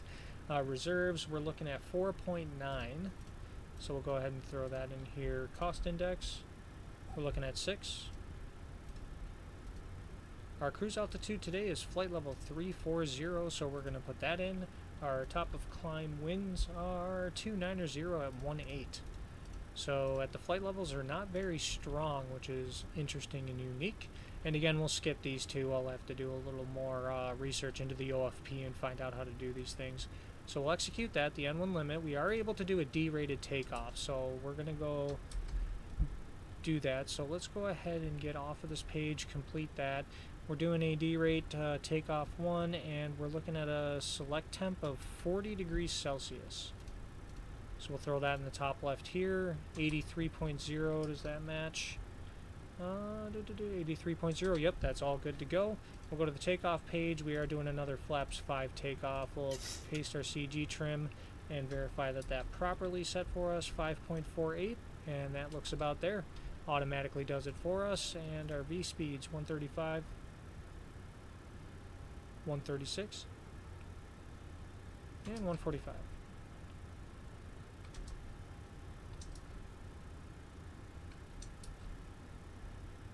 Close enough. Runway winds, we're looking at 180 at 3, I believe it was. 150 at 4.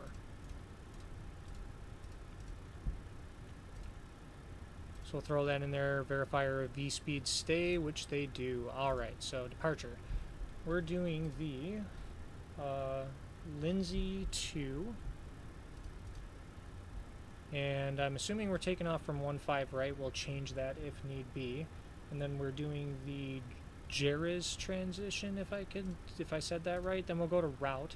And we do have some waypoints between arrivals this time. So from Jerez, we're taking the airway J211, like so, to Juliet Sierra Tango. And then from there, we're going direct to upper, Uniform Papa Papa Romeo Romeo. And then the upper is actually the beginning of our arrival. So let's go to here. We're doing the Tribe 4 and the upper transition, and we'll leave it as is for now. ATC, as of right now, is still online in Cleveland, so we'll expect a runway assignment later on. That looks good. Go to our legs page, verify we have no discontinuities. And it does not appear that we do. Alright, don't you love to see that? Cool. So we have our performance data in here, and we have our route loaded as well. Everything looks good there, and... Alright. I am going to check on one thing real quick, and I will be right back, and we'll get ourselves pushed back and on our way to Cleveland.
Alright, we are back. So, now let's get ourselves ready for pushback. Cool. So we'll come up here, our yaw damper is on. We will turn our fuel pumps on. We have nothing in the center tank, so we can leave the center pumps off. Good. We'll flip this over to Gen 1, so when we turn on the engines, we can verify if we have positive amperage. Fasten seatbelt signs are on. We'll leave the probe heats in auto, see what that does. We'll turn the hydraulic pumps on as well. And we'll come down here and verify that the hydraulic pressure goes in the green, which it does. Alright. So hydraulic pumps are on. Cool. The packs will come off. APU bleed stays on. Beacons coming on. And we will ask them to pull the jetway. Our passengers are loaded. Because I said so.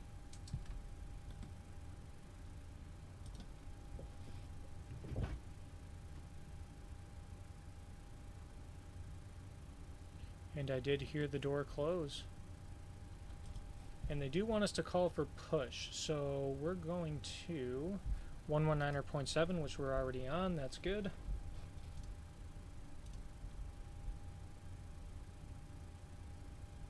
Although I do feel like I should be hearing people.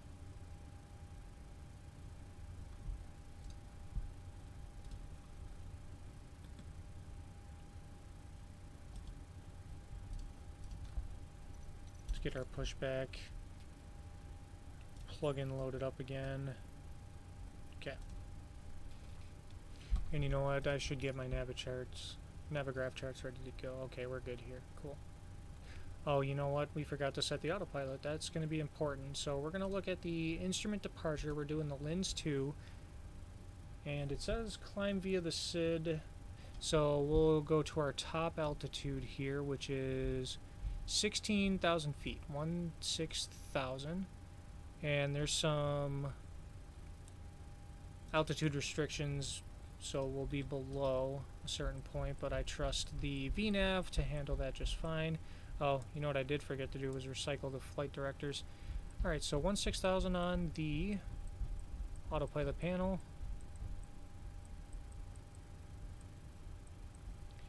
And we'll do 160 again for VNav, V2 plus 10, rounded up. And runway heading, I'm expecting 15 right. It didn't tell us, but that's what we're gonna go with. Okay, 15, that's good. And let's contact for push.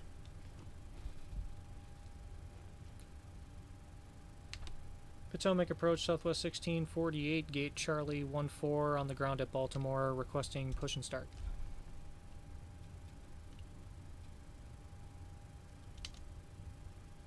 Hey, Southwest 1648, Potomac approach, or Potomac departure, excuse me, push back onto Alpha for the tail facing northwest.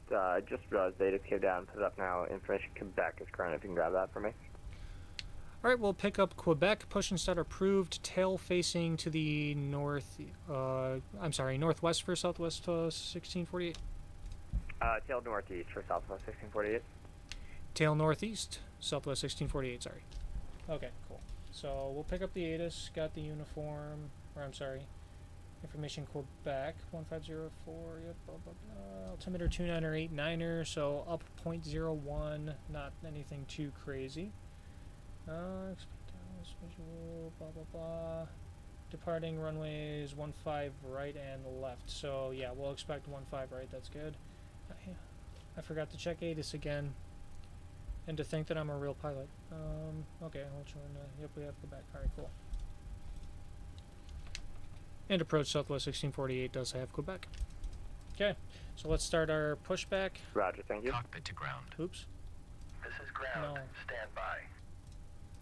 We're going to stop that. I'm going to do a pre-plan. Roger, pushback canceled. Okay, so our tail is facing to the northeast, and right now we are basically facing north, so our tail is going to want to be on the right side and a little bit back. So, pre-plan pushback, there we go. That's what I was looking for. And he gave us onto Alpha, which I'm going to verify is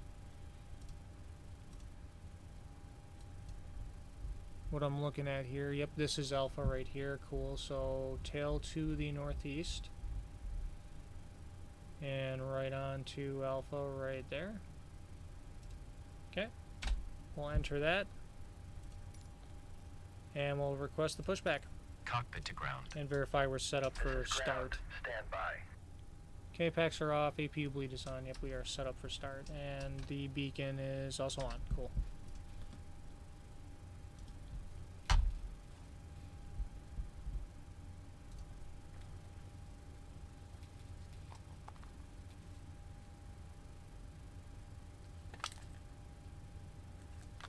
Okay, sir.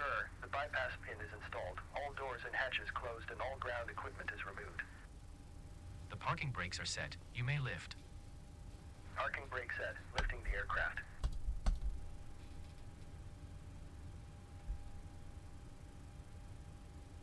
We are cleared for start and push. Okay, cleared for push start. Please release parking brake. Brakes released. And excuse the camera being turned off while I reset something. You can start the engines in sequence. It will start in the sequence. Alright. That should be good to go. Okay, cool. So now let's go ahead and start our engines. Doing it again.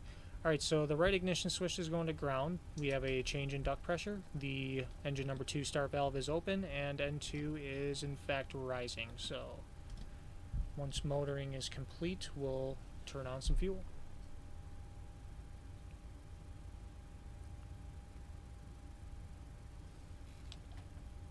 You know what I did forget to do was grab my iPad again. Brother.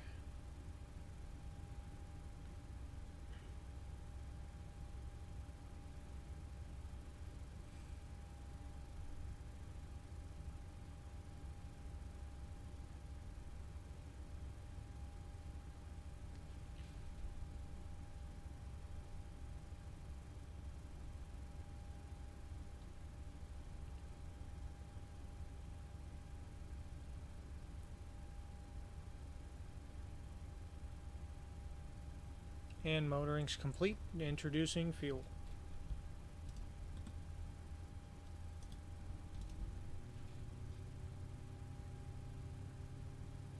Yeah, I tell you, this aircraft doesn't even need a sound pack. It's actually quite beautiful in itself. Okay. Brake set. Parking brake set. Parking brake set. Lowering aircraft. Ground. You may disconnect. Okay, sir. Clear to disconnect. Pin has been removed. See you at the side. Have a good flight. Okay, let's get rid of Holding this position plug-in. waiting for the visual. Thank you and goodbye. Get that plug-in out of our hair.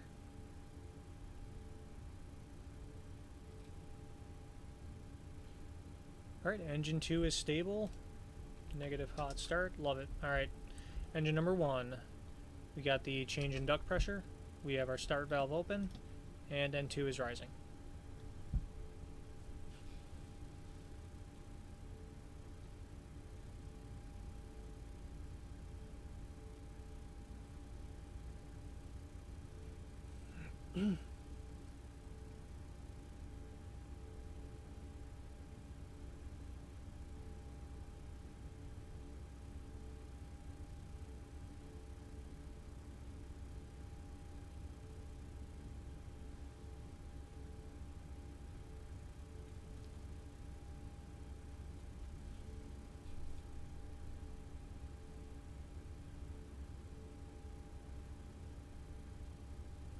That motoring sure does take a while, doesn't it? Alright, motoring is complete. Introducing fuel.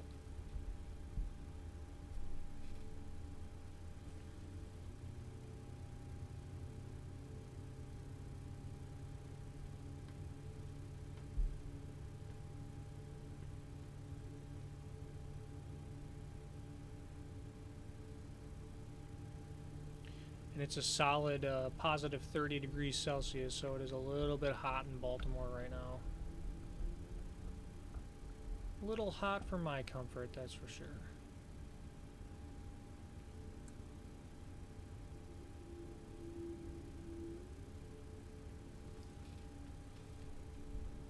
Alright, negative hot start, everything looks good. Alright. So, we have 2 stable engine starts. That looks good. Oh, look at that. The probe heats do turn off. Cool. So the yaw damper is on. Our fuel pumps are on. Generators, we'll switch to engine generators right here. And we have positive amperage, so we are getting charged. That's good. Fasten seatbelt signs is on. Probe heats are working. Engine anti-ice we don't need. It's dang near 100 degrees. Hydraulic pumps are on, that's good, and they had pressure. We'll go ahead and turn the packs back on. Engine bleeds on, APU bleed off. ISOL valve to auto, and the APU will remember to turn off this time. Look at that. Alright, we'll come down here. Flight directors are going to come back on. And then we're going to do flaps 5. Auto brake to RTO. And we'll give ourselves one more flight control check. All the way right. All the way left, elevator forward, elevator back, rudder full right and full left. Alright, flight control screen correct. We are flaps 5 and brakes are RTO. Alright, cool.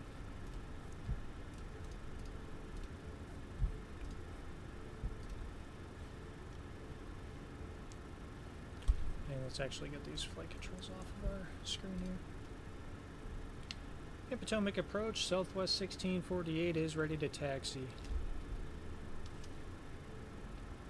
Alright, Southwest 1648, runway 15 right, taxi via Alpha Tango Echo Papa. Runway 15 right, taxi via Alpha Tango Echo Papa, Southwest 1648. Okay. So let's get that going here. We'll turn on our taxi light. So he wants us to take Alpha to Tango, Echo, and then we'll make a right turn on Papa here all the way up to 15 right, and that will be our departure. Cool. So the brakes are coming off, and I'm going to keep this up on the right side here just as reference to make sure we're making the proper turns. One thing I do wish is if I could figure out how to get the charts on the AFB, because the only thing I seem to be able to get is the airport diagrams, but I can't seem to pull up any of the arrivals or the approaches or anything like that, so I think that either I'm doing something wrong or whatever. I'll figure it out, but since I can't get the departures, the arrivals, or approaches or anything like that, I just keep the actual Navigraph window up. It's kind of annoying and in the way, but it'll have to do for now.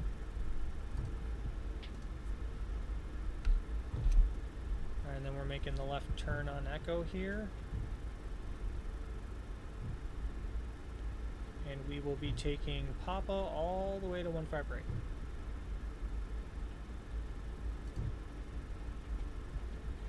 Then once we're on Papa, we will go ahead and pull up the departure and have it ready to go.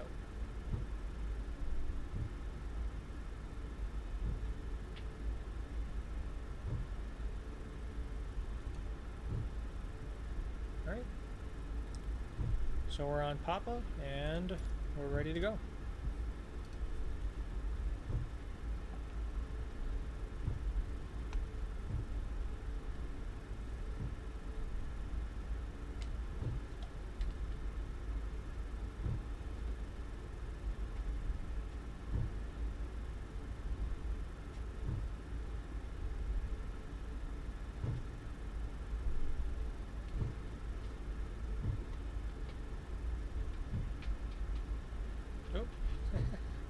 This is why you don't text and drive, folks. You'll wind up getting off the taxiway.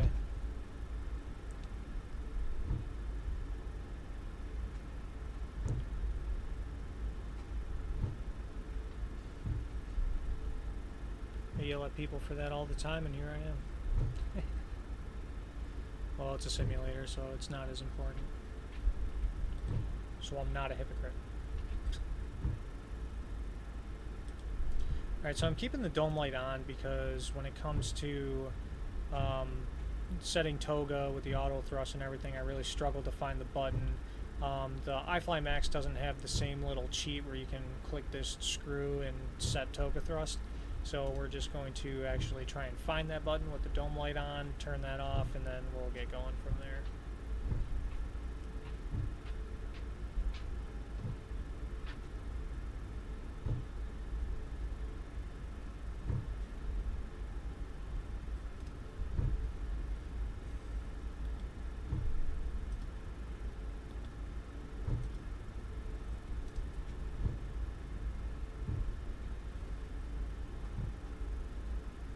And I forget, we're in a Southwest livery, so we could always do the Southwest taxi. Going about 30 to 35 knots.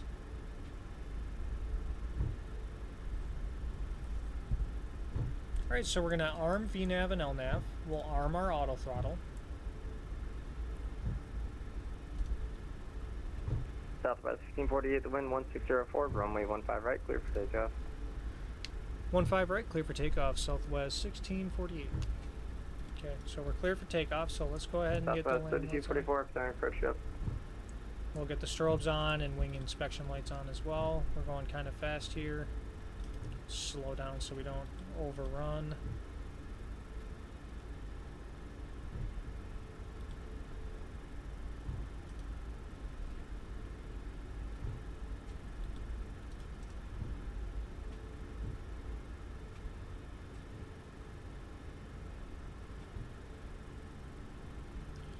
We're going to line up with the runway. Verify 15 right, which I have, so engine thrust is going to 40%. We'll verify engines are stabilized.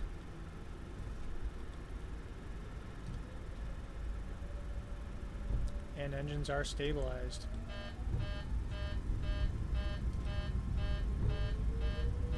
Something's wrong with the takeoff config, and I don't know what.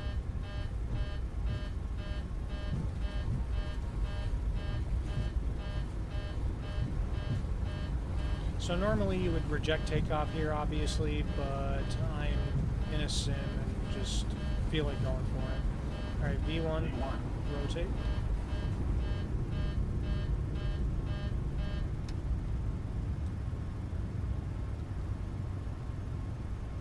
Alright, positive rate, gear up.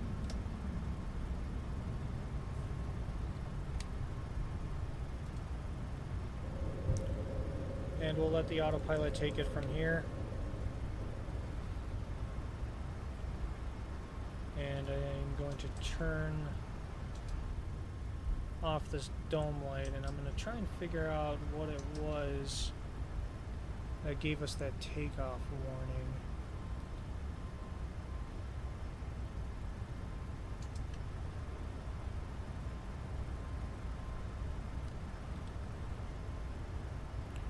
So our flaps were 5, our brakes were RTO.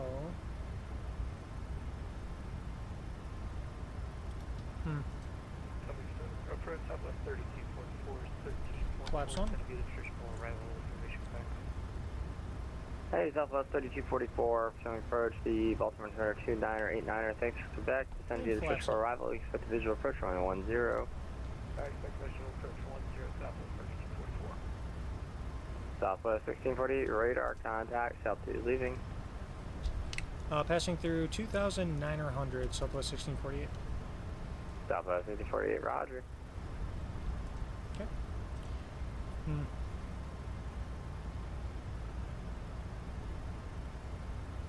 Very curious on that takeoff warning there.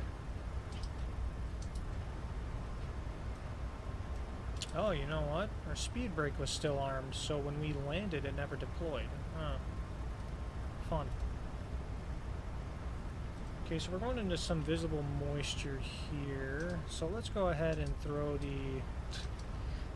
Still can't get the views. Engine switches to continuous. We'll get both anti-ices on. Valves are open, and they're open. All right. Yeah, the speed brake will do it. Yeah, by the way, I decided against reloading the sim just to save us some time on the Be Right Back screen, especially since I don't have any music or anything for you guys to enjoy while you're sitting there waiting. Once I do get like a, you know, non-copyright playlist, I'll, you know, start doing things a little bit better, but I'm still learning how to stream, how to operate everything at the same time, and, yeah, I'm just figuring it out from there, but... Okay, so our flaps are up. Auto brake can go to off.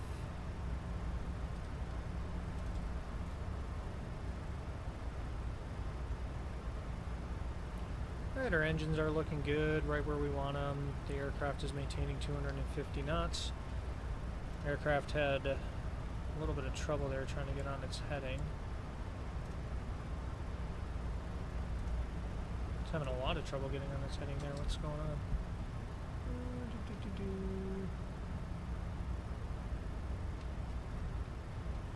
It doesn't really seem like any reason it should be doing that, but that's fine.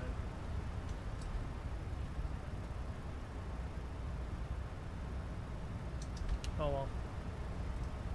It's pretty stable now, so that's good. And now we can give a heading sync. See what 278 gives us.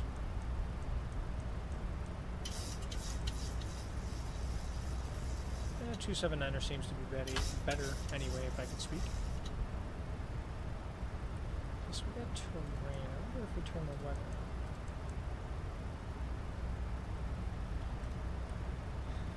Yeah, I think it's user error. The radar's not showing anything, but at the same time it's just clouds. It's not actually precipitation from what it looks like, but I also think I don't really know how to use the radar in this aircraft, so that's something I'm going to have to learn.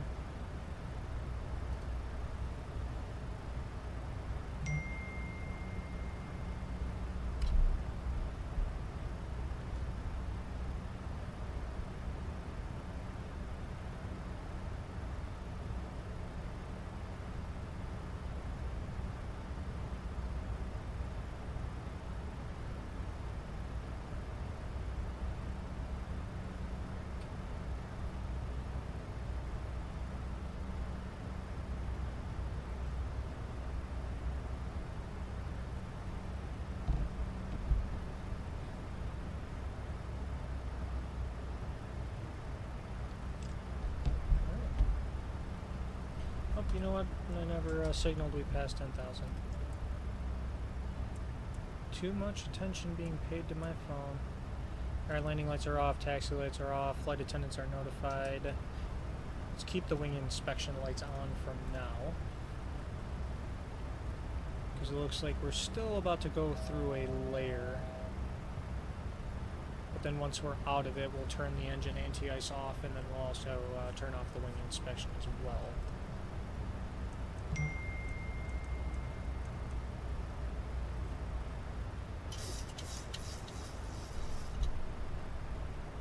Southwest 1648, Washington's offline, for exchange advisory approved, climbing your discretion, I'm going to rest your flight. Alright, over to advisory, Southwest 1648, have a great night. You too, Sam. See ya. Alright, so we're going to go to 122.8, but Cleveland Center is online. So, once we get within that vicinity, we'll be good to go to switch over, and I'm wondering what frequency I'll be tuning into. It's hard to tell because... Oh, okay, here we go. So...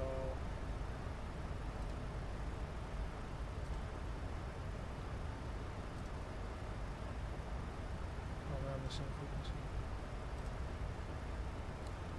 Okay, so 119.87 seems to be what we will be tuning into. So let's get 119.87.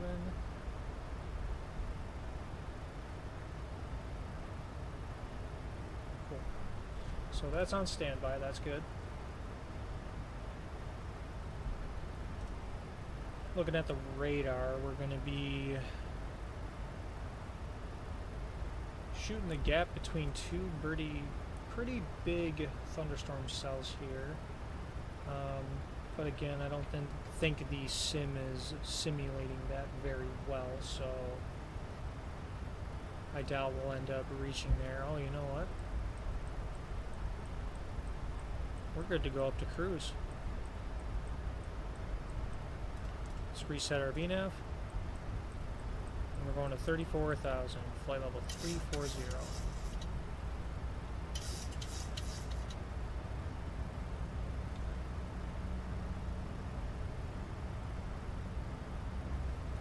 I gotta pay closer attention here.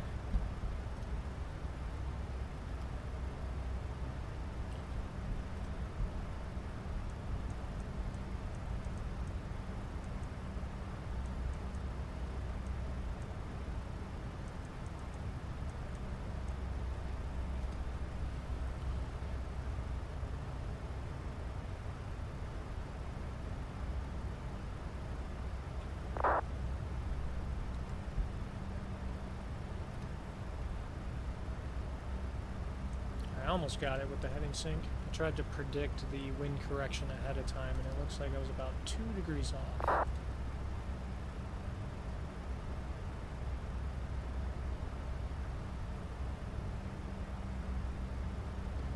And we're above 18,000. Altimeter is going to standard if I could see it. There we go.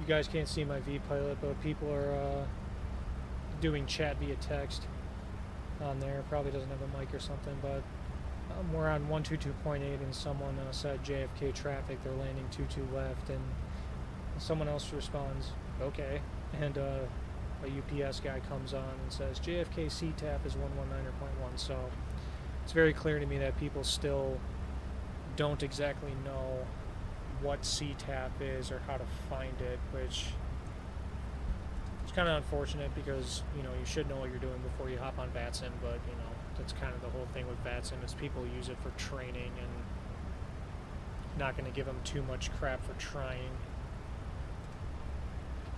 But it's still funny to me that no one knows what CTAF is.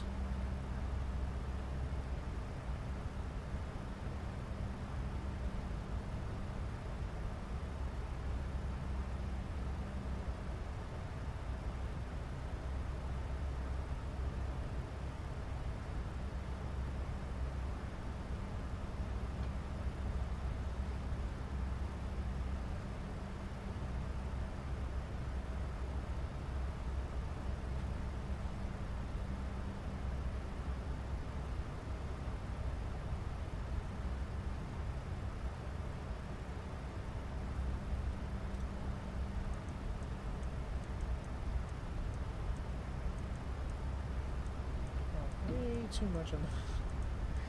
I'm just scrolling away over here. I will be right back.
Right, and we're back. Had to take a brief break, but we're back to it. Alright.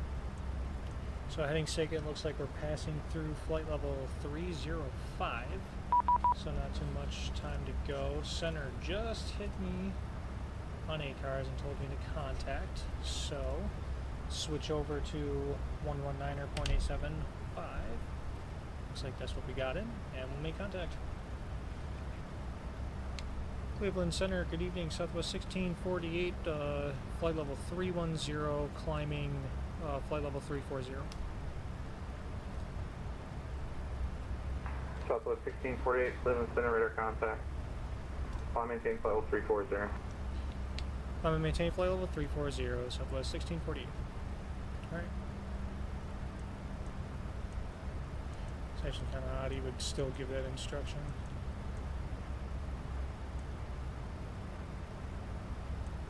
Cleveland Center, Delta 576, flight level 320. Delta 576, Cleveland Center, radar contact. This aircraft has definitely been overshooting its turns a little bit.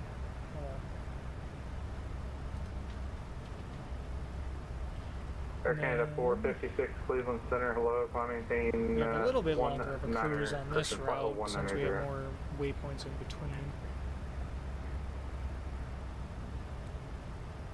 Cleveland Center, Delta 1370, flight level 400.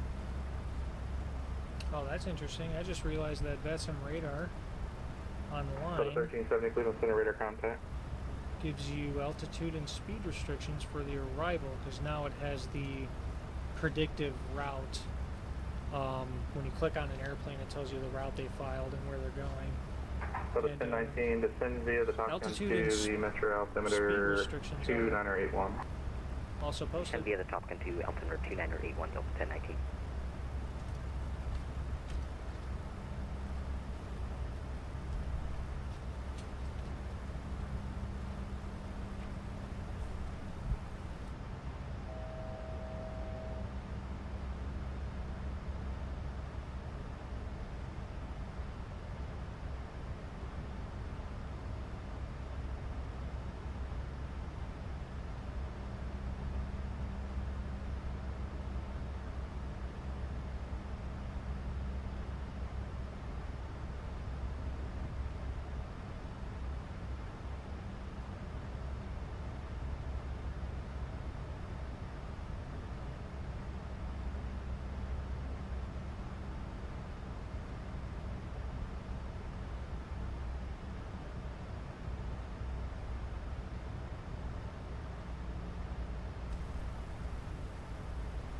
Alright, so we're leveling off at flight level 340, and the air does appear to be smooth. The plane's not doing any rocking or any turbulence or anything like that, so we'll go ahead and turn the seatbelt signs off for the time being. Not a particularly long cruise, but just enough to let people move about and do what they need to do. Alright. And while we're waiting, I do believe we passed the end of our departure. Yes, we did. So we'll go ahead and pull up the arrival back at Cleveland. Have that on standby. Therefore, we'll be ready by the time we start our descent. Alright. Sit back, relax, be with you in a few.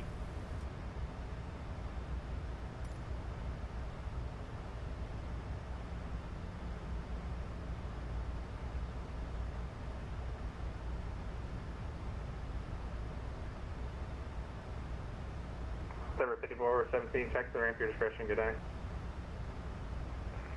Clear to taxi to the ramp at my discretion. Thanks for the ATC. Have a good night, December 5417. Yeah.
American 9884, descend and maintain flight level 320.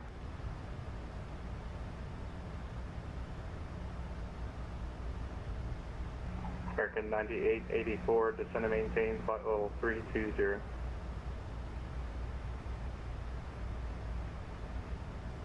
Your mic's muted, sir.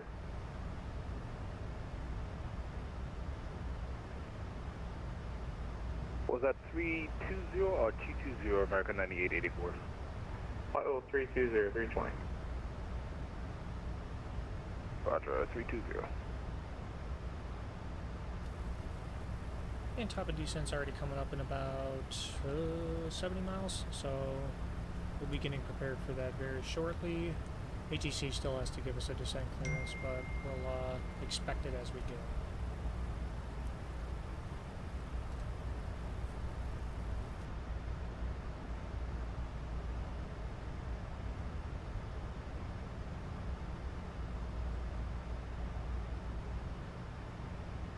Back in a 456 contact, Toronto Center 125.77.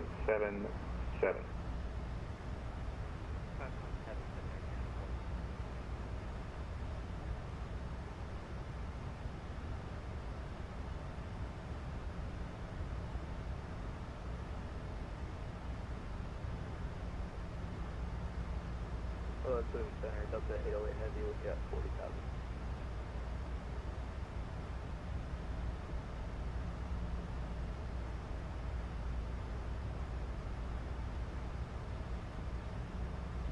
Delta 808, Cleveland Center, radar contact.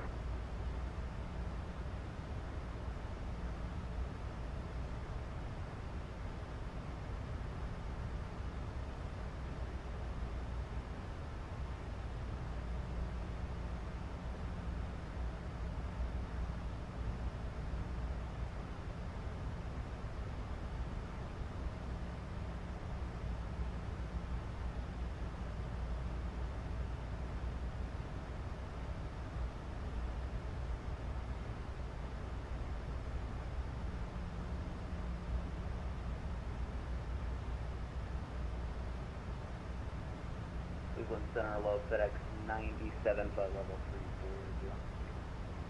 FedEx 97, Cleveland Center, climb maintain flight level, actually, descend and maintain flight level 240. Alright, down to 240, and could we step away for about 2 minutes? FedEx 97, disregard that, maintain flight level 340. Alright,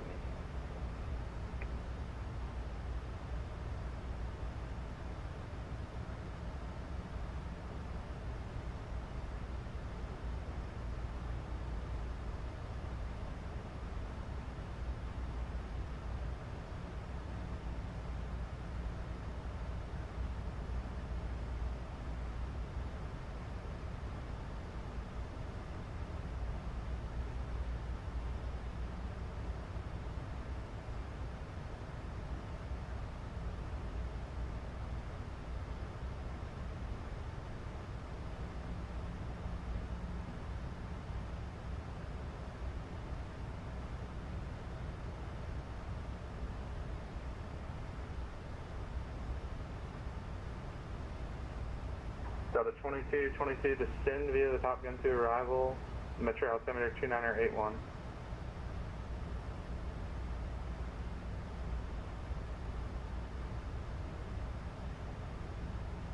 Delta 22, descend via the Top Gun 2 arrival, the Metro altimeter 29081.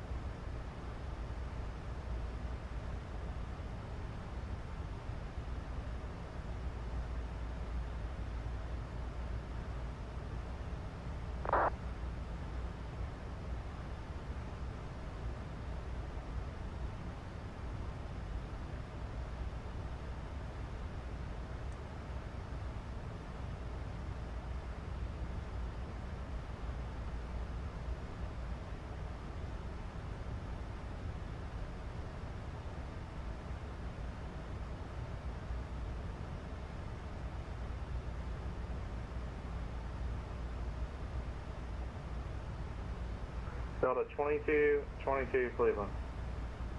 2222, go ahead. Delta 2222, descend via the Top Gun 2, the Metro altimeter 29881.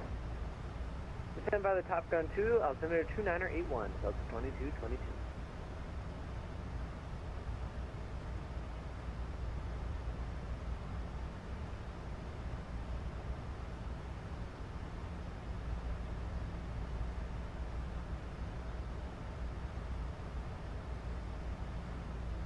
Delta 1019, contact short approach 126.22. 126.22, you have a good tank, Delta 1019.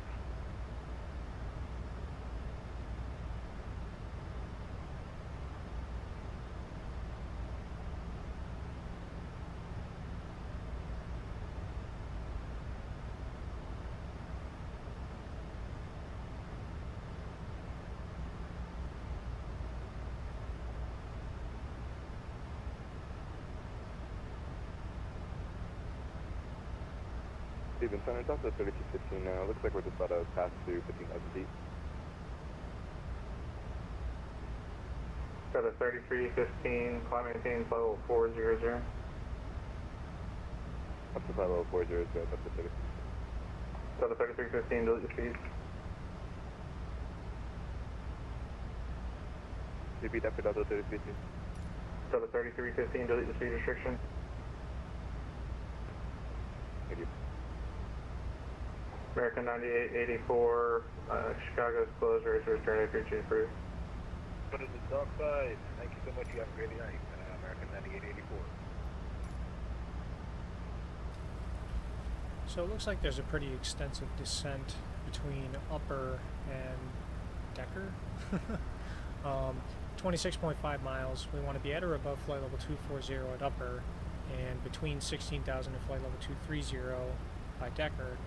And that's a pretty long descent angle, so I'm going to presume that our descent clearance is going to come a little bit later than previously expected, so we'll get that going. We'll expect it to be a little later than planned, which is A-okay with me.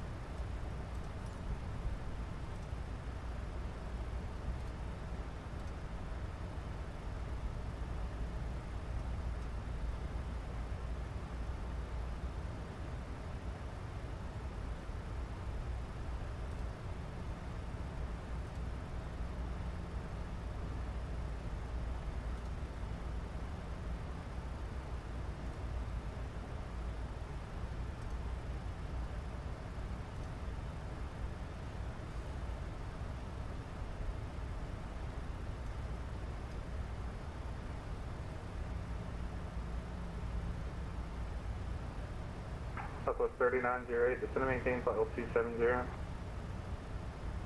Down to 270, Southwest 3908. And Southwest 3908, clear direct the Rochester Airport. Roger, clear direct Rochester, Southwest 3908.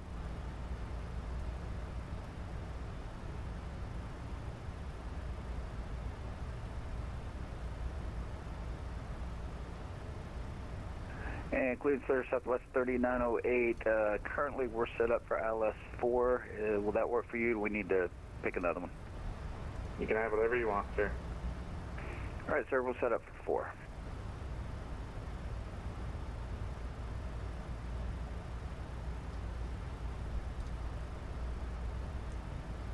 Control aircraft, Cleveland Center will be closing in 4 minutes. Wow. Interesting. Alright, so since we're 10 miles from top of descent, we'll turn on those seatbelt signs, let them know that a descent is oncoming very shortly. And hopefully we get that descent clearance Cleveland Center, did I hear you say this was your first time on center tonight? Before we... It is, sir. Nice job, appreciate it. Before he logs Thank off. you. Blue Streak 5656, Chicago's closed, race return, appreciate approved. I try and talk and listen at the same time, but it's not working out. But yeah, hopefully he gives us a descent before he signs off. FedEx 5021, Indy's closed, race return, appreciate approved. Change approved, FedEx 5021, and thank you for serving my bacon. We'll see it. Southwest 1648, descend via the drive for arrival, the Cleveland altimeter 2084. 29904, descend via Tribe 4, Southwest 1648. Okay, so there we go. We got it. So the bottom altitude we're looking for is 7,000, so let's go ahead and put that in the altitude bug here.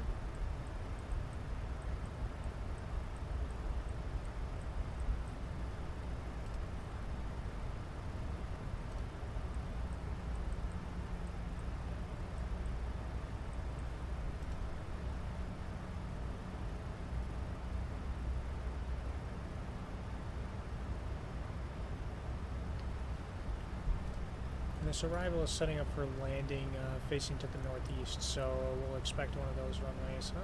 Which one? Let's see. Can we get Cleveland ATIS here? Yes, we can. So we have information Tango. Oh look, it started our descent automatically. That's something that the classic 737 does not do. You have to, well, at least I don't think it does. It never worked for me anyway. 1370. Just to maintain flight level 340. Flight level 24 right approaching here, so we can expect disregard that. 24 right. Alright.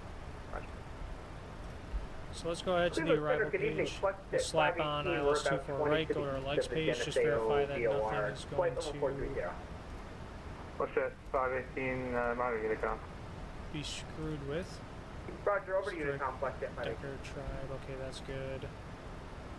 And then we'll go Shirk, or Shrek? It's kind of hard to read right there. Shirk, I think that's Shirk. So the 514, Cleveland finished closing. Looks good, we'll execute that. We'll see, have a good night. So the 514, Cleveland closing, resource journey, appreciate it, crew.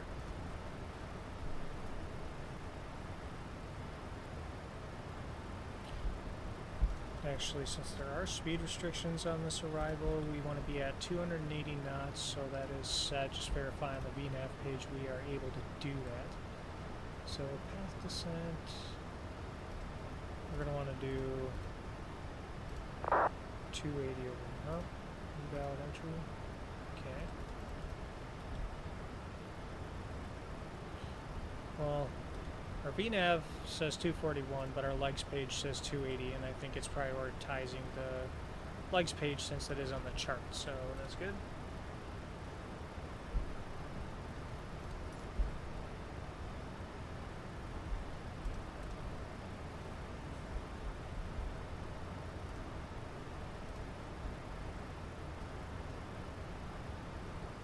Got a 576 contact, Toronto Center, 125.77.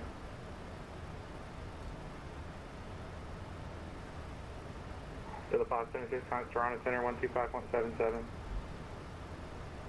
Toronto Center on 125.77, Delta 576. Delta 2222, contact the short approach, 126.22. 126.22, have a great rest of your evening. Delta 2022. 2222. Delta 3315, Indy's closed, research journey, free change for you. Over to you, Delta 30. Delta 2, correction, JetBlue 907, Cleveland's closing, research journey, free change approved.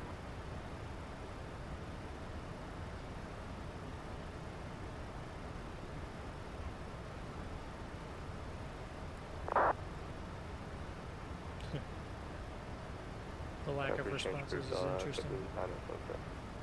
Delta 1370, Cleveland's closing, registered journey, free change approved. Frequency change approved. Delta 1370, good job today. Appreciate you.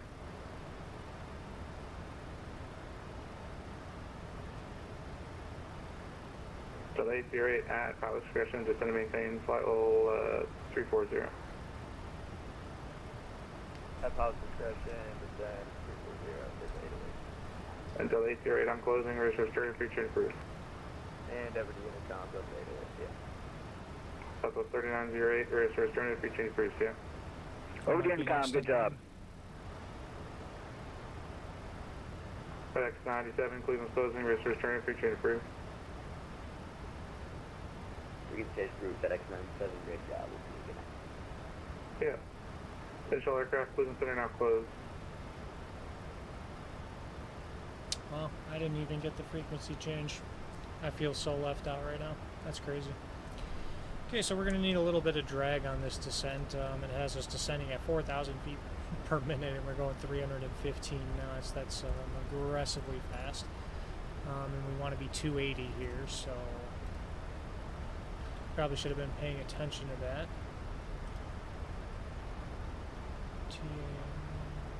I'm going to have to learn what that means. Have drag required and on it.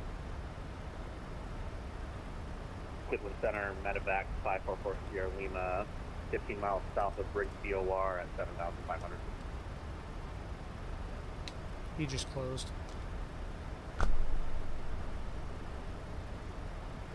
Roger that, thank you.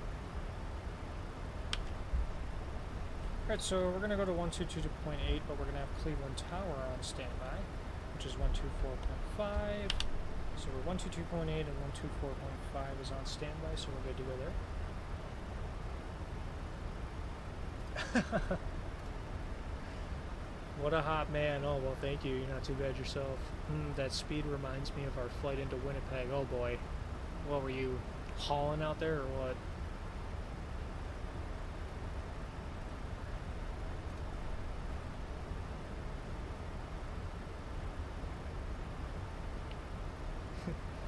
By the way, when I'm done with this flight, I'm going to have myself a little bit of ice cream, and then I'll be ready to play some rockets if you're down.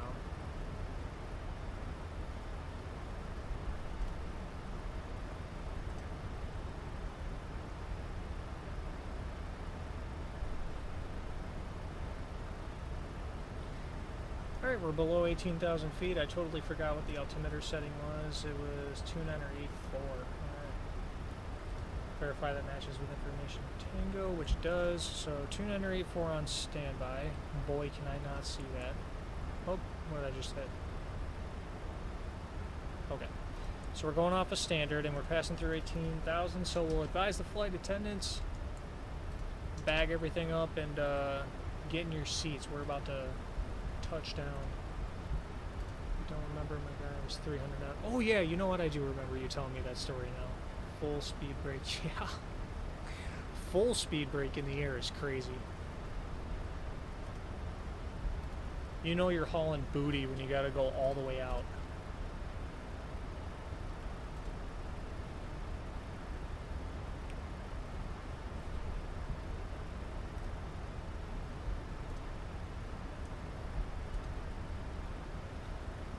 By the way, one of these days I might need to get your help on some of the key bindings in this aircraft, because my autopilot disconnect button is binded in the game, but it doesn't work in this aircraft. And on my approach into Baltimore on the previous flight, I think I knocked my mixture into the so-called reverser mode, and my generators all shut off, and I had no electricity, so you might have to help me with some key binds here.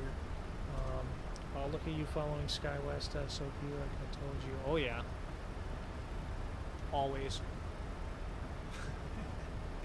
Gotta get that practice in, you know what I mean?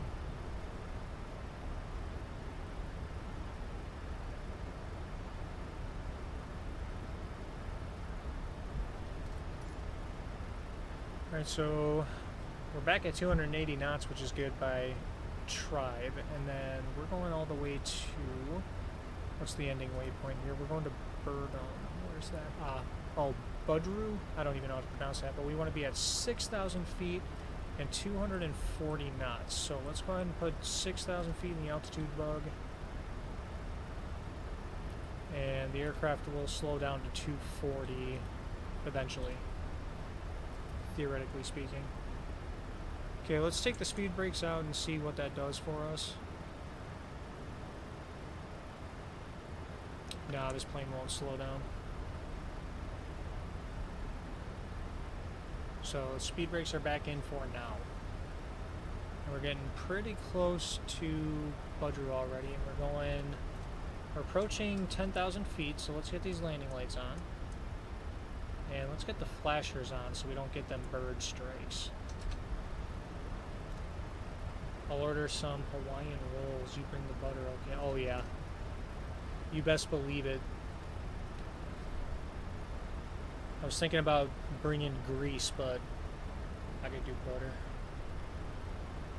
Alright, so this plane is absolutely not slowing down.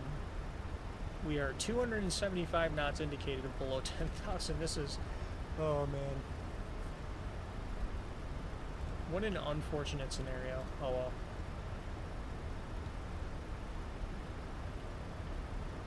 Alright, so it looks like we're going to have visual on the runway, so I'm not even going to worry about the ILS frequency or anything like that. We're just going to take this thing by hand, and I'll show you what I'm made of. Okay, so this can go away, and we're not going to worry about the approach, because we'll just bring it in visually. And we're landing 2-4 right. So I got to make sure I'm on the right side there. That'll be fine. So we got the airport diagram on standby. What are you, maintenance? We don't need grease. Oh,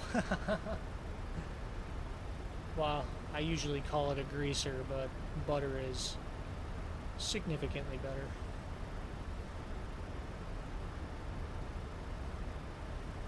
By the way, don't tell the FAA that I'm going 265 knots below 10,000. Please. I need my job.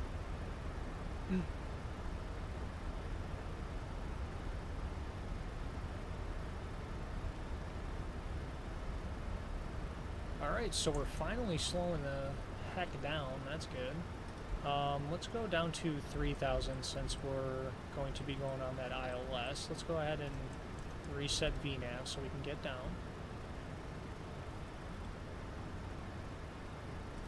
And we'll need speed brakes again because this thing just does not like to slow down. This is a slick aircraft. I prefer to butter my landings like Texas Roadhouse cinnamon butter. Oh, dude. Dude. Those rolls are life itself. I do have visual on the field. We're within 20 miles, so we'll reduce the range on the MFD. Oh, did you know that one guy on TikTok who flew a Cessna around the world to raise money for cancer? I do not. I actually did not see that. Who is that?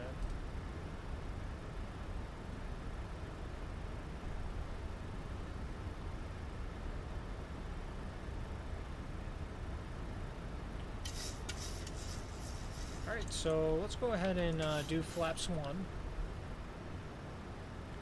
And we'll go with a little speed intervention here, and we'll slow down to 180, assuming the plane will allow us to do so.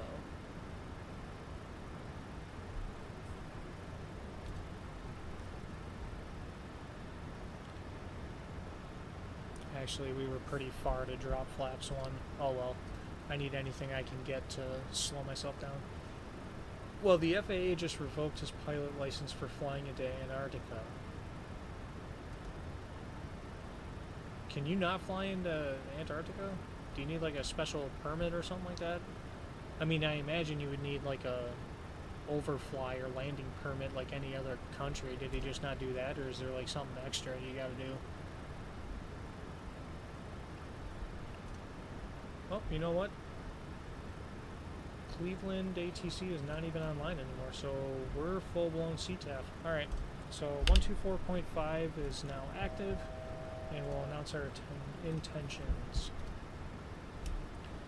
Cleveland traffic, Southwest 1648 is 10 miles, 10 miles to the east-southeast, inbound, runway 24 right, Cleveland. I probably should have thought of where I was relative to the airport before I made that announcement. That probably would have been smart. Well, he deviated from his flight plan and didn't announce it. Ooh. Like on purpose or by accident? Alright, so now we're going to do flaps 5. And then we'll drop the gear when we intercept a shirk over here.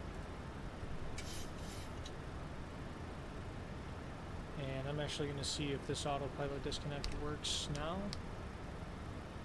No, it doesn't. I don't know what's going on with 2500. Okay, auto throttle is off. Autopilot is off, and we're taking this by hands, boys. Alright. We're dropping the gear. And that was definitely a little late on the turn there. Gonna overshoot just a hair.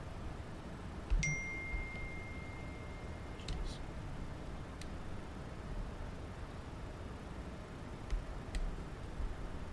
Get rid of that blinking red alert. I know my auto throttle's off. Get back on center line here. We have a little bit of a crosswind from the right side, so we'll account for that. It's only 13 knots though, so our correction angle shouldn't be too aggressive. We do have 3 greens. Auto brake is going to go to 3, and we'll try and arm the speed brakes. There we go. That's one thing I notice about the iFly Max is arming the speed brakes is a little bit difficult to do because you can't use your scroll wheel the same way you can with PMDG. Alright, let's go flaps 15, slow down to about 160. Cleveland traffic, Southwest 1648 on about a 3 to 4 mile final, 24 right Cleveland.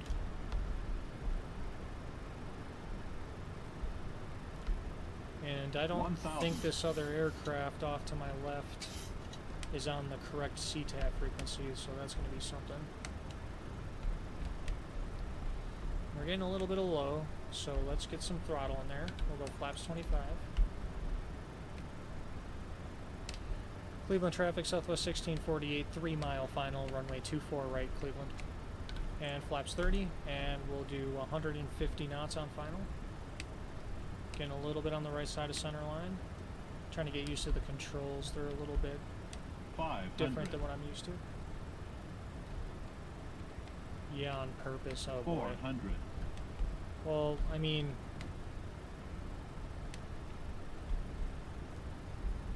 did he just not think that that would have came with repercussions or what?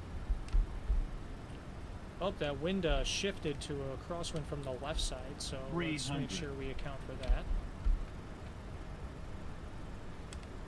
Maybe a little too much is what I just did there. I am back and forth on the center line. There we go. 100. Now we're a little more on point. 50, 40, 30, 20, Throttle idle. 10. We're gonna flare. That was a little on the firmer side. Oh, jeez. I guess I need a little more back pressure there. 2 in reverse. We love it when SimBrief says runway 22 left in Chicago when it's 290 at 8. Why wouldn't I take 28 right? Yeah, that's true. Oh, you know what? I never turned my taxi light on.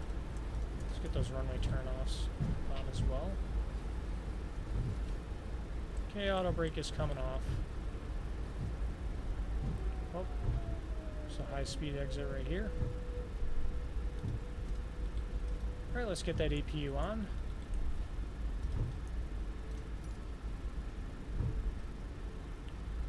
And we're just going to... Oh, the taxiway's over here. Okay. I mean, I guess the wind is only 8 knots, but still 28 is like one of the main runways. 22 left is, as far as I know, not very oftenly used.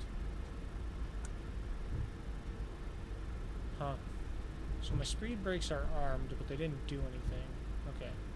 So I'm going to verify on VATSIM radar that I'm not going to cross in front of anyone. Okay, doesn't look like I am. Cool. Yeah, we got to zoom in a little bit. Cleveland traffic, Southwest 1648 is clear of runway 24 right on Papa, crossing runway 24 left on Papa, Cleveland. Okay. And since we're crossing an active runway, we are going to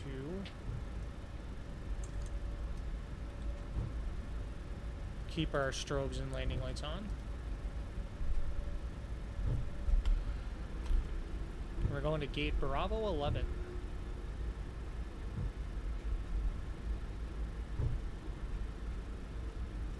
Got that good old Southwest taxi going. Ryanair would like to receive your application. Hey, listen, it was not a Ryanair landing.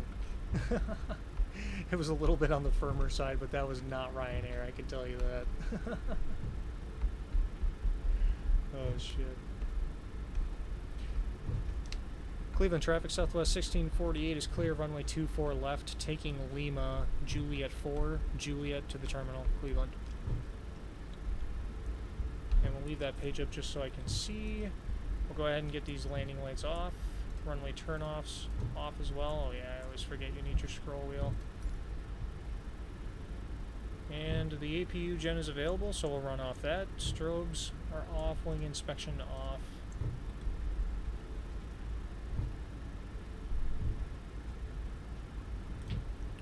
Then once we straighten out, we'll go up top and clean up a little more.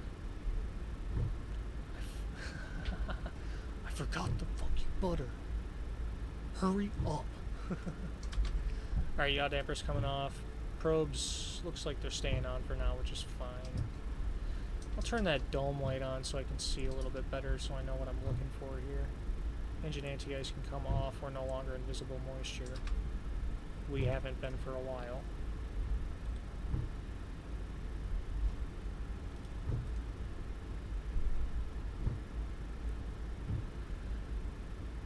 The Max definitely controls just a little bit different than the PMDG, so that's something I'm going to have to get used to. It's almost like just slightly more delayed. It's not terrible, but it's just enough to where I'm not used to it. I promise you, though, if you go back and rewind my landing in Baltimore, much, much better.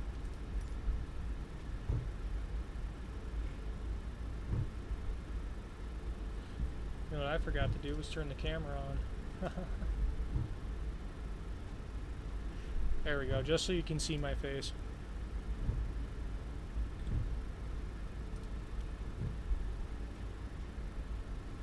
And then we're turning right on Juliet 4, which is still quite a ways away. We're going 25 knots ground speed because we are Southwest, so we got to honor the Southwest taxi, of course.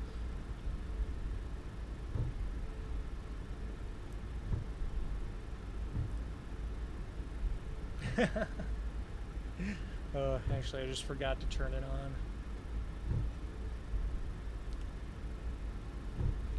Typically have it on for like takeoff, climb out, and then, you know, before landing and during taxi again. Alright, so we're passing this first right turn.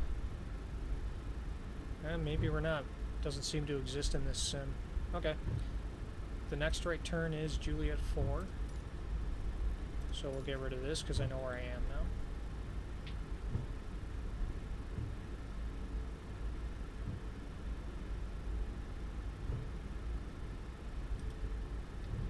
now. Or so I thought. I wonder if anything's even going to pop up there. Nope. No, it's not. Okay. I do believe this is our gate, though. We've got to go a little bit to the right side here. And we're going for gate Bravo 11 right here.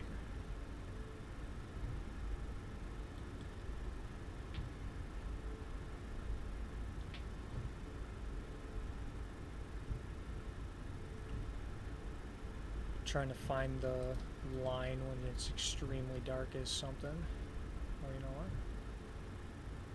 Is that it right there? That looks like it.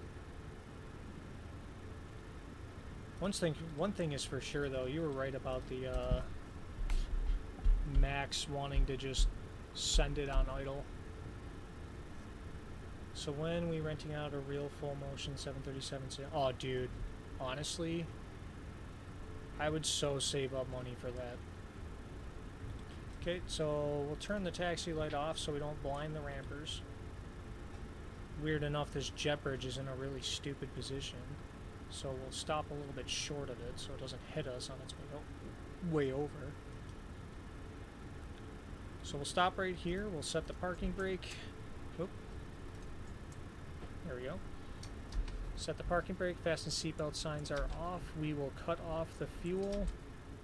And below 20% N1, we'll turn the beacon off. Like so. And we will get the jet bridge attached. Jetway. What even is that? And then, nope, APU bleeds coming on. The packs are on auto. We'll turn the engine bleeds off. Alright, let's clean up real quick. Yaw dampers off. Fuel pumps except for left forward off. APU gen, we have positive amperage coming from there. That's good. Best seatbelt signs are off. Window heat can come off. Probe heats are all off. That's good. Hydraulic pumps are off. Our packs are on auto. ISOL valve is open. APU bleed is on. And we are in a turnaround state.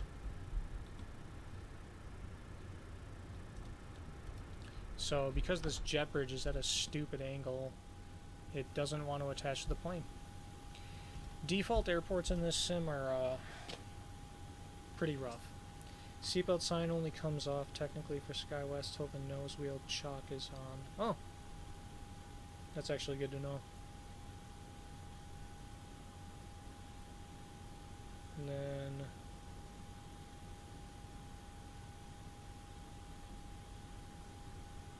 this is Southwest though. Southwest is a little more cowboyish. And if I didn't have live weather set before the flight, I'd move the time to show you that I'm rocking that tan Southwest livery. I love that one so much. It's so good. So we'll disconnect from VATSIM because that's all over with. Disconnect from everything else. Alright. So that's going to do it for tonight's stream. Mr. Spooky Autumn, you going to be ready for some Rocket League when I get done with my bowl of ice cream?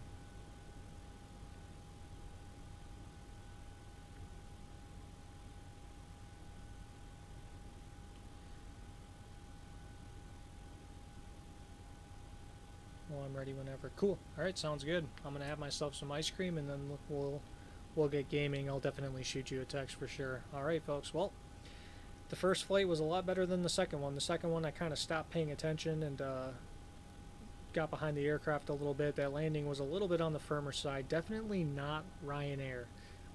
By the way, Spooky Autumn in the chat right now is the one who gifted me this aircraft. So thank you so much again to him for gifting me this. It was a lot of fun to play around with it, and hopefully I can get some practice and not be such a bot at flying this thing. So don't know when the next stream's going to be, but until next time, everyone enjoy their day, night, wherever they are, and we will see you.